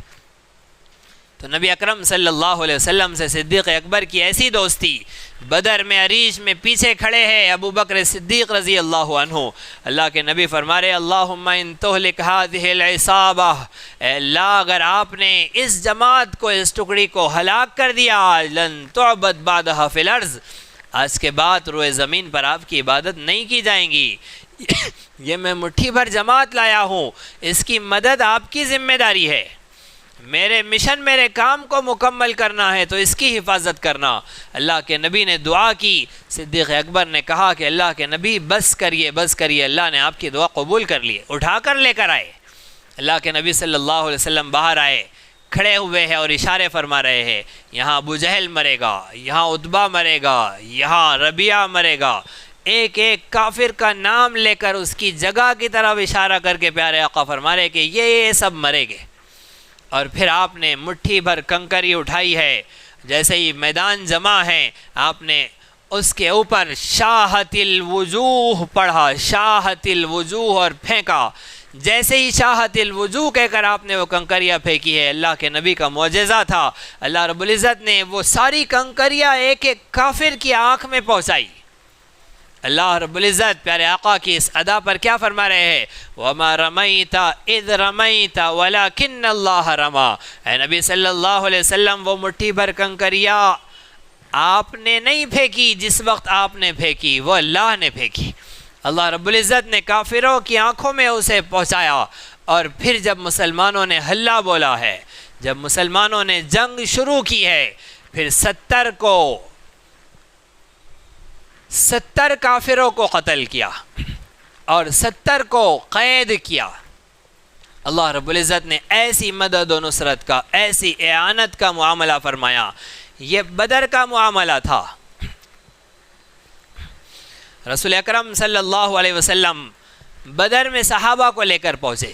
اس صورت میں اب ہم 2-3 رکوع تک کے بدر کو بھی سنیں گے اور احد کو بھی سنیں گے۔ بدر اور احد دونوں بھی، کبھی احد کبھی بدر، اس طرح سے ترتیبیں چلیں گی کہ اللہ رب العزت نے کیسی مدد نصرتیں فرمائی۔ احد کا تذکرہ ہوا، اذ ہمت طائفتان منکم ان تفشلا، اس وقت کو یاد کریے جب آپ میں سے 2 جماعتیں، ان 2 نے ارادہ کیا تھا کہ وہ نکل جائے، پھسل جائے، جماعت میں سے نکل جائے، حالانکہ وہ آپ کے ہیں۔ یہ کون سا واقعہ تھا؟ یہ احد کا واقعہ تھا۔ میدان احد میں جا رہے ہیں، 3000 کافروں کی تیاری ہے، وہ آ رہے ہیں، خبر اطلاع مل گئی ہے رسول پاک صلی اللہ علیہ وسلم کے ساتھ 1000 کی فوج۔ جیسے ہی میدان میں پہنچے تو پہلے مسلمان پہنچے، کافر نہیں آئے تھے ابھی۔ جیسے ہی وہاں دیکھا کہ کوئی نہیں ہے تو منافقوں کا سردار عبداللہ ابن ابی ابن سلول اس نے کہا کہ یہاں تو کوئی نہیں ہے، کس سے لڑنے آئے ہم، چلو ہم واپس جا رہے ہیں۔ 300 منافقوں کو لے کر وہ کم ہو گیا، 700 رہ گئے، 1000 میں سے 300 کم ہو گئے، 700 مسلمان رہ گئے۔ جب ان لوگوں کو 300 کو جاتے ہوئے مسلمانوں نے دیکھا تو 2 قبیلے مسجد قبلتین کے پاس رہنے والے قبیلہ بنو سلمہ وغیرہ نے جیسے ہی دیکھا کہ ارے یہ لوگ واپس جا رہے ہیں، چلو ہم بھی واپس چلتے ہیں، ان کو بھی خیال ہوا۔ اللہ نے فرمایا کہ آپ کے سے 2 جماعتیں یہ بھی پھسلنے والی تھی، لیکن جب پکے ایمان والے تھے، مخلص تھے، انہوں نے دیکھا کہ ٹھیک ہے یہ 300 جا رہے ہیں، محمد مصطفیٰ تو نہیں جا رہے ہیں، ابو بکر نہیں جا رہے، عمر نہیں جا رہے، پھر ہم کیوں جائے، یہ جاتے تو ہم واپس جاتے، یہ نہیں جا رہے ہم نہیں جائیں گے واپس۔ اللہ نے ان کی مدد فرمائی، یہ ان کے دل میں خیال ڈالا اور وہ جم گئے۔ وَعَلَى اللَّهِ فَلْيَتَوَكَّلِ الْمُؤْمِنُونَ، اللہ فرما رہے ہیں کہ مومنوں کو اللہ ہی پر بھروسہ کرنا چاہیے۔ وہ وقت تھا جب منافقوں نے بہکا کر ایسا ماحول بنایا تھا کہ وہ کم ہو ساتھ میں اور بھی نکل جائے، لیکن اللہ نے روک لیا، مومنین کی اللہ نے حفاظت فرمائی۔ منافق کون تھے؟ یہ یہودی تھے جنہوں نے اسلام قبول کرنے کے ڈھونگ رچائے تھے اور پیچھے ان کی یہ سازشیں ہوتی تھی۔ تو یہود اہل کتاب کا اس زمانے میں بھی ایسا حملہ، ایسی حرکتیں اور سازشیں۔ اب اللہ رب العزت پھر بدر کا تذکرہ فرما رہے ہیں، وَلَقَدْ اور یقیناً نَصَرَكُمُ اللَّهُ، اللہ نے مدد فرمائی تمہاری، بِبَدْرٍ میدان بدر میں، وَأَنْتُمْ أَذِلَّةٌ اس وقت تم کمزور تھے، صرف 313 کی تعداد تھی، وہ طاقت و قوت میں تھے۔ فَاتَّقُوا اللَّهَ لَعَلَّكُمْ تَشْكُرُونَ، اللہ سے ڈرو تاکہ تم شکر گزار ہو جاؤ، اللہ کے اطاعت گزار و فرما بردار ہو جاؤ۔ جیسے ہی سامنے دیکھتے ہیں کہ ساری فوج آ گئی ہے، صحابہ دیکھ رہے ہیں کہ ہم سے 3 گنا زیادہ ہے، کافر ہم سے 3 گنا زیادہ ہے، اسباب و وسائل میں بھی ہم سے زیادہ ہے۔ اب اللہ رب العزت سے دعا کی، اللہ کے نبی سے کہا، اللہ کے نبی اگر یہ غالب آ جائیں گے تو کیا ہوگا؟ اللہ نے اپنی طرف سے مدد کا اعلان فرمایا، وہ تم سے 3 گنا ہے، ہم ان سے 3 گنا تمہارے پاس بھیجیں گے۔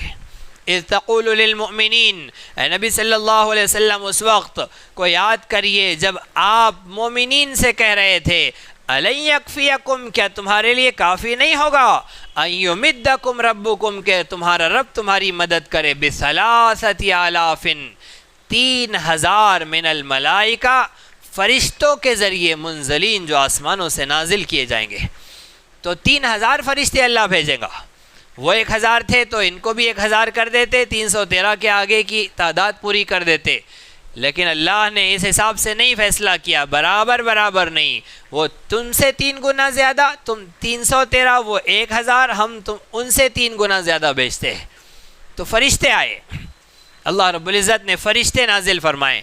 آگے سنیے، بلا ان تصبروا وتتقوا، یاد رکھو، ان تصبروا اگر تم صبر سے کام لو، وتتقوا تم تقوی اختیار کرو، ویأتوکم من فورہم، ابھی خبر ملی تھی کہ کرز ابن جابر فہری ایک قبیلہ قریب میں رہتا ہے، راستے میں وہ بھی اپنی کمک لے کر 5000 لوگوں کو لے کر آ رہا ہے۔ اللہ نے فرمایا اگر وہ آ جائے کافروں کی مدد کے لیے تو ہم بھی 5000 اور فرشتے بھیج دیں گے، اگر وہ آ جائے تو ہم بھیج دیں گے۔ بلا ان تصبروا اگر تم صبر دکھاؤ، اس سے پہلے بھی ماسٹر کی یہی بیان کی گئی تھی، صبر اور تقوی، بلا ان تصبروا اگر تم صبر کرو، وتتقوا اور تقوی اختیار کرو، ویأتوکم اور وہ کافر وہ دشمن تمہارے پاس، من فورہم فوری آ جائے، جلدی سے آ جائے تمہارے پاس، یمددکم ربکم تمہارا رب تمہاری مدد کرے گا، بخمسۃ آلاف 5000 من الملائکۃ فرشتوں کے ذریعے، مسومین جو نشان زدہ ہوگے۔ جیسے ہر فوج کا، ہر ملک کی فوج کا ایک ڈریس کوڈ ہوتا ہے، ان کی ایک نشانی ہوتی ہے، ایک بیچ ہوتا ہے، کسی کے کپڑے پر 1 بیچ، کسی پر 2 بیچ، کسی پر 3 بیچ، جس کا جتنا بڑا منصب اور عہدہ اس کے اتنے بیچ لگے ہوتے ہیں۔ اللہ فرما رہے ہم فرشتوں کو بھی بیچ لگا کر بھیجیں گے، مصومین نشانات لگا کر، نشان زدہ بنا کر بھیجیں گے، لیکن شرط ہوں گی اگر وہ آ گئے قرظ بن جابر فہری کے لوگ تو یہ 5000 آئیں گے، ورنہ 3000 رہیں گے۔ یہ 3000 اللہ نے کیوں بھیجے؟ ایک جبرائیل کو بھیج دیتے کافی تھا، جبرائیل کا ایک پر سارا کام کر دیتا پورے 1000 کا، لیکن اللہ کو اپنے نبی آخر الزماں کی امت کے لیے اب نئے اصول اور ضابطے بنانے تھے۔ ماضی کی قوموں کے ضابطے الگ تھے، جب ان کے کافر سرکش ہوتے اللہ جبرائیل کو بھیج دیتے، اللہ میکائیل کو بھیج دیتے، اللہ فرشتے کی ایک چیخ سے ہلاک کر دیتے، اللہ آسمان سے پتھر برساتے، آگ برساتے، زمین سے آسمان سے پانی نازل ہو جاتا، ابابیل کے لشکر انہیں تہس نہس کر دیتے۔ یہ ماضی کی قوموں کے لیے تھا، امت محمدیہ کے لیے اللہ نے اپ ٹو ڈیٹ ضابطہ بنایا ہے۔ اب جبرائیل نے آ کر اکیلے کام نہیں کر دینا ہے، اب فرشتوں کی چیخ نے آ کر کافروں کا اکیلے کام تمام نہیں کر دینا ہے۔ امت محمدیہ کے لیے رب تعالیٰ کا ضابطہ ہے پہلے تم میدان میں آؤ، تمہاری مدد کے لیے فرشتے آئیں گے، اسی قانون کے تحت پوری تعداد میں آئیں گے، کثرت میں آئیں گے۔ کافی تو ایک بھی فرشتہ تھا، لیکن اللہ رب العزت نے ان کی مدد کے لیے 3000 فرشتے بھیجے۔ اللہ نے نظام بنایا۔ حضرت عبدالرحمن ابن عوف رضی اللہ عنہ راوی ہے، فرماتے ہیں کہ میدان بدر میں میں نے اپنی آنکھ سے دیکھا کہ گھوڑوں کے اوپر سفید پوش، سفید کپڑے پہنے ہوئے، امامے باندھے ہوئے 2 لوگ، ان کے ہاتھ میں چابک ہے، وہ ایسے مارتے ہیں کہ جسے چابک لگتا ہے اسے ختم کر دیتے ہیں۔ مجھے بڑا تعجب ہوا کہ آخر یہ کون ہے سفید سفید گھوڑوں میں؟ اجنبی ہم 313 میں کا تو کوئی نظر نہیں آ رہا۔ 2 سفید پوش گھوڑے والے، اور ایک گھوڑے والے کی میں نے آواز سنی، اقدم حیزوم اقدم حیزوم، حیزوم ہا سے اقدم حیزوم۔ میں پریشان تھا، اللہ کے نبی کو سنایا، اللہ کے نبی یہ کیا ہے؟ 2 لوگوں کو میں نے دیکھا، ہم میں سے نہیں تھے، سفید پوش گھوڑوں کے اوپر سوار، اور ایک کہہ رہا تھا اقدم حیزوم۔ اللہ کے نبی نے فرمایا وہ جبرائیل و میکائیل تھے، اور یہ حیزوم جبرائیل امین کا گھوڑا ہے جسے حضرت جبرائیل کہہ رہے تھے حیزوم آگے بڑھ، حیزوم آگے بڑھ، اپنے گھوڑے کو آواز دے رہے تھے۔ تو رسول اکرم صلی اللہ علیہ وسلم کی امت پر اللہ کا یہ احسان کہ سب کو میدان میں لا کر کھڑا کیا، اور پھر جبرائیل و میکائیل ساتھ میں ہوئے۔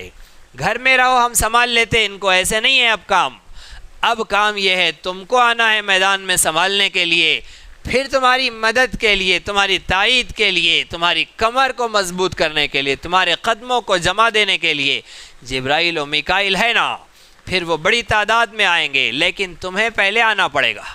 اللہ رب العزت نے ضابطہ اور نظام بنا دیا، وَمَا جَعَلَهُ اللَّهُ إِلَّا بُشْرَى لَكُمْ وَلِتَطْمَئِنَّ قُلُوبُكُمْ بھی۔ اللہ فرما رہے کہ یہ سب ہم نے نہیں کیا مگر اس لیے کہ تمہاری خوشخبری کا سامان ہو، وَلِتَطْمَئِنَّ قُلُوبُكُمْ بھی، اس کے ذریعے تمہارے دل مضبوط ہو۔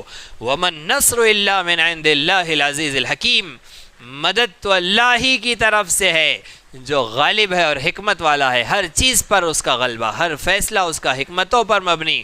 لِيَقْطَعَ طَرَفًا مِّنَ الَّذِينَ كَفَرُوا، اللہ فرما رہے یہ سب کیوں کیا اللہ نے؟ تاکہ کافروں کی ایک ٹکڑی کو قتل کر دے، کاٹ کر رکھ دے۔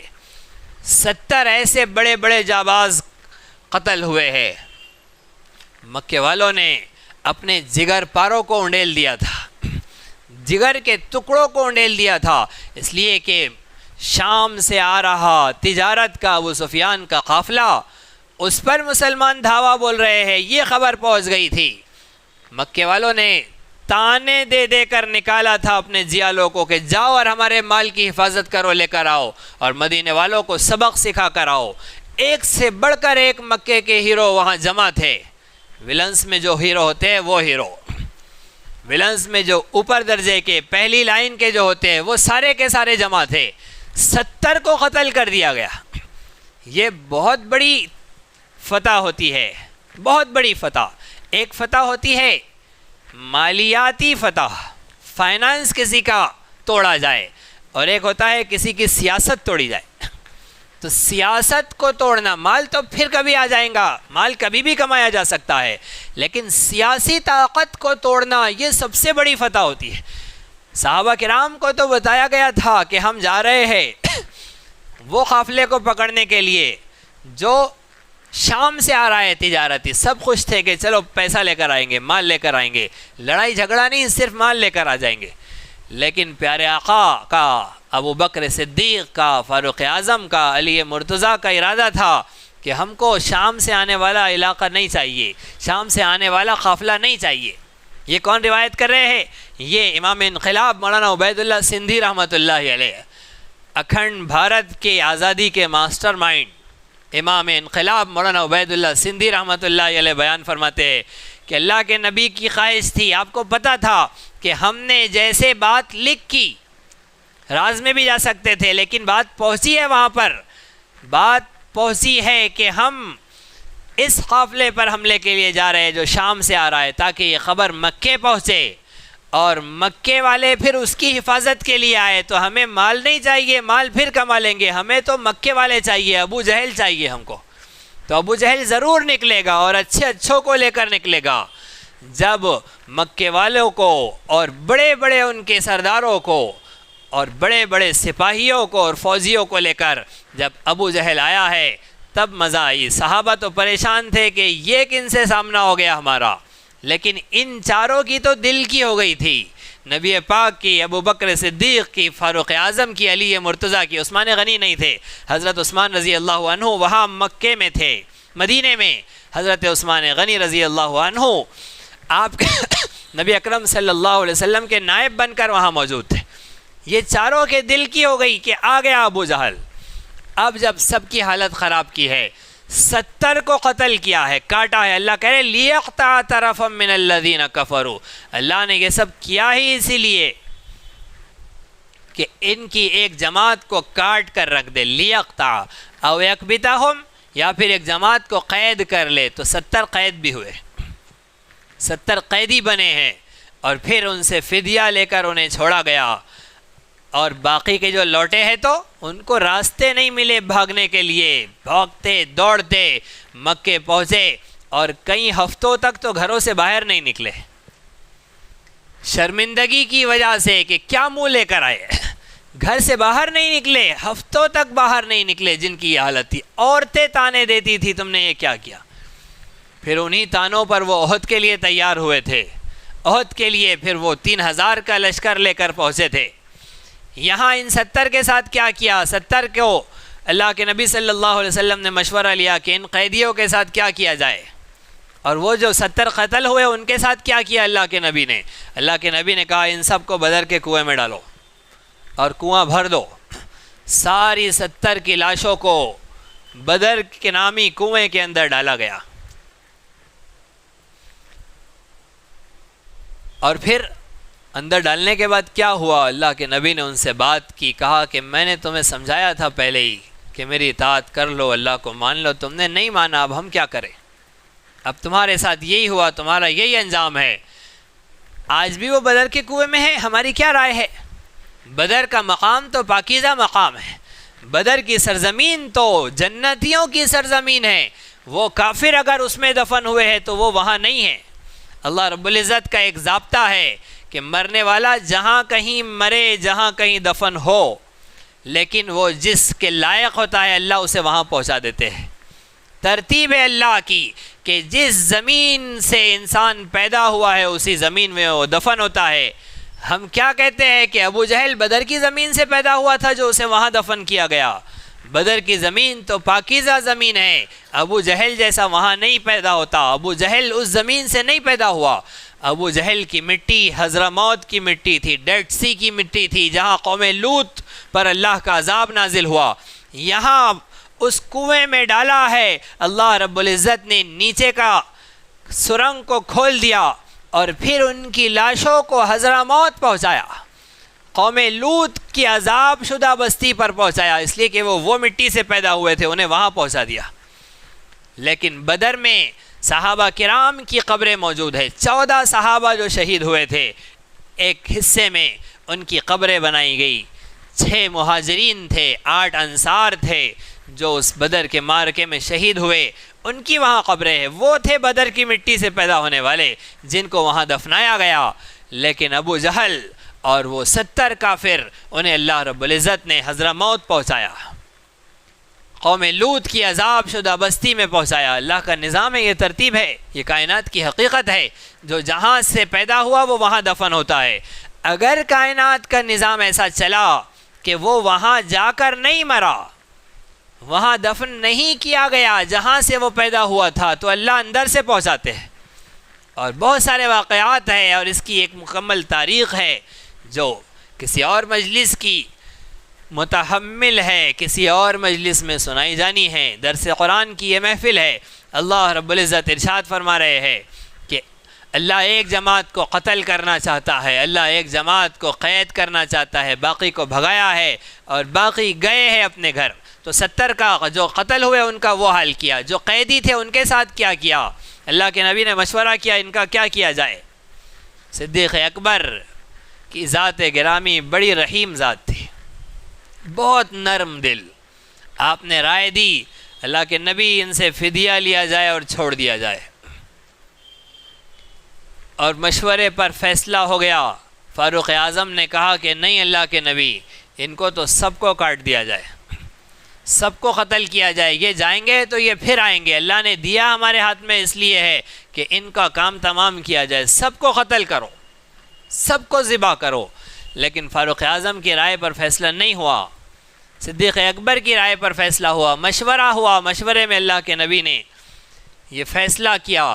اللہ کے نبی صلی اللہ علیہ وسلم خاموش ہو گئے، صحابہ بھی خاموش ہے، آپ کی طرف دیکھ رہے ہیں۔ اللہ کے نبی نے فرمایا کہ اللہ کا عذاب وہ درخت کے پاس آ گیا تھا، اللہ کا عذاب اس درخت کے پاس تک پہنچ گیا تھا۔ اللہ کو وہی فیصلہ منظور تھا جو عمر کی رائے تھی، سب کو کاٹو۔ اگر ہمارا یہ فیصلہ مشورے سے نہ ہوتا تو وہ عذاب عمر کے علاوہ سب کو ہلاک کر دیتا۔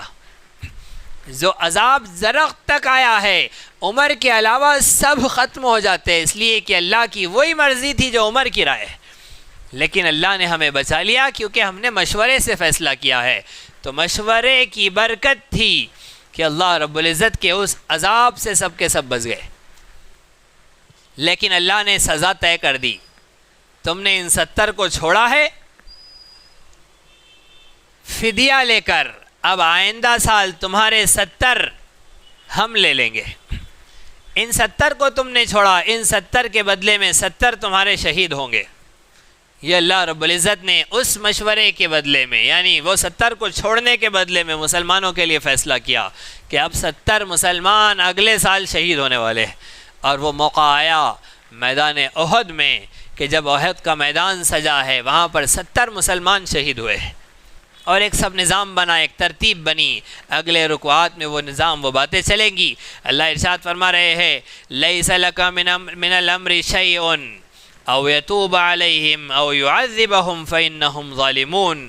اے نبی صلی اللہ علیہ وسلم، لیس لک من الامر شیء، آپ کے لیے ان کا کوئی معاملے کا تعلق نہیں ہے، یہ توبہ کرے یا اللہ انہیں عذاب دے، یہ ظالم ہے، آپ ان کے بارے میں پریشان نہ ہو، آپ نے اپنا کام پورا کیا تھا۔ وَلِلَّهِ مَا فِي السَّمَاوَاتِ وَمَا فِي الْأَرْضِ، اور اللہ ہی کے لیے ہے آسمانوں میں جو کچھ ہے اور زمین میں جو کچھ ہے، سب اللہ کا ہے۔ اللہ کسی کو کہے انہیں مارو تو جسے مارنے کا حکم دے رہے ہیں وہ بھی اللہ کے ہے، اور جنہیں مارنے کا حکم دے رہے ہیں وہ بھی اللہ کے ہے، سب اللہ کے ہے۔ تمہارا کیوں پیٹ دکھ رہا ہے؟ جس کی جو ملکیت، میرے پاس 2 پیپر ہے، میں ایک رکھ لوں اور ایک پھاڑ دوں، میرے ہے، تم کون ہوتے ہو اعتراض کرنے والے، اشکال کرنے والے؟ ظالم بھی اللہ کے تھے، اللہ نے کہا یہ نہیں چاہیے ہمیں اب ہماری زمین پر، اللہ نے انہیں صاف کرنے کا حکم دیا۔ مجاہدین بھی اللہ کے تھے، اللہ نے کہا کہ تمہارا ذمہ ہے، تمہارا کام ہے، تم انہیں صاف کرو۔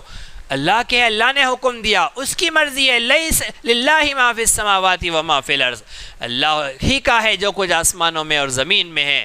یغفر لمن یشاء، اللہ جسے چاہتا ہے معاف کرتا ہے، ویعذب من یشاء، جسے چاہتا ہے عذاب دیتا ہے۔ واللہ غفور الرحیم، اللہ رب العزت بڑا معاف فرمانے والا، بڑا رحم کرنے والا ہے۔ یہاں تک بدر کا مضمون ہوا۔ اگلے رکوع سے انشاءاللہ پھر ہم احد کو سنیں گے اور بڑے جامع انداز سے بڑی تفصیل سے میدان احد کے واقعات، اس سے متعلق رہنمائیاں، حکمتیں، واعظ و نصیحتیں اور مسلمانوں کے لیے کرنے کے کام، کچھ پرہیز کرنے کے، کچھ بچنے کے کام، وہ ساری تفصیلات میدان احد بڑی نصیحتیں، بڑی عبرتیں رکھتا ہے عقل والوں کے لیے، سمجھ والوں کے لیے۔ اللہ رب العزت ہمیں اس کا علم حاصل کرنے کی، اپنے آپ کو سدھارنے کی، نصیحت حاصل کرنے کی توفیق عطا فرمائے۔ سبحان اللہ وبحمدہ، سبحانک اللہم وبحمدک، نشہد ان لا الہ الا انت، نستغفرک ونتوب الیک۔ سبحان ربک رب العزت عما یصفون، وسلام علی المرسلین، والحمد للہ رب العالمین۔ اسی طرح دینی، علمی، اصلاحی اور تاریخی دروس و بیانات سے استفادے کے لیے آپ کے اس چینل کو لائک، شیئر اور سبسکرائب کریں۔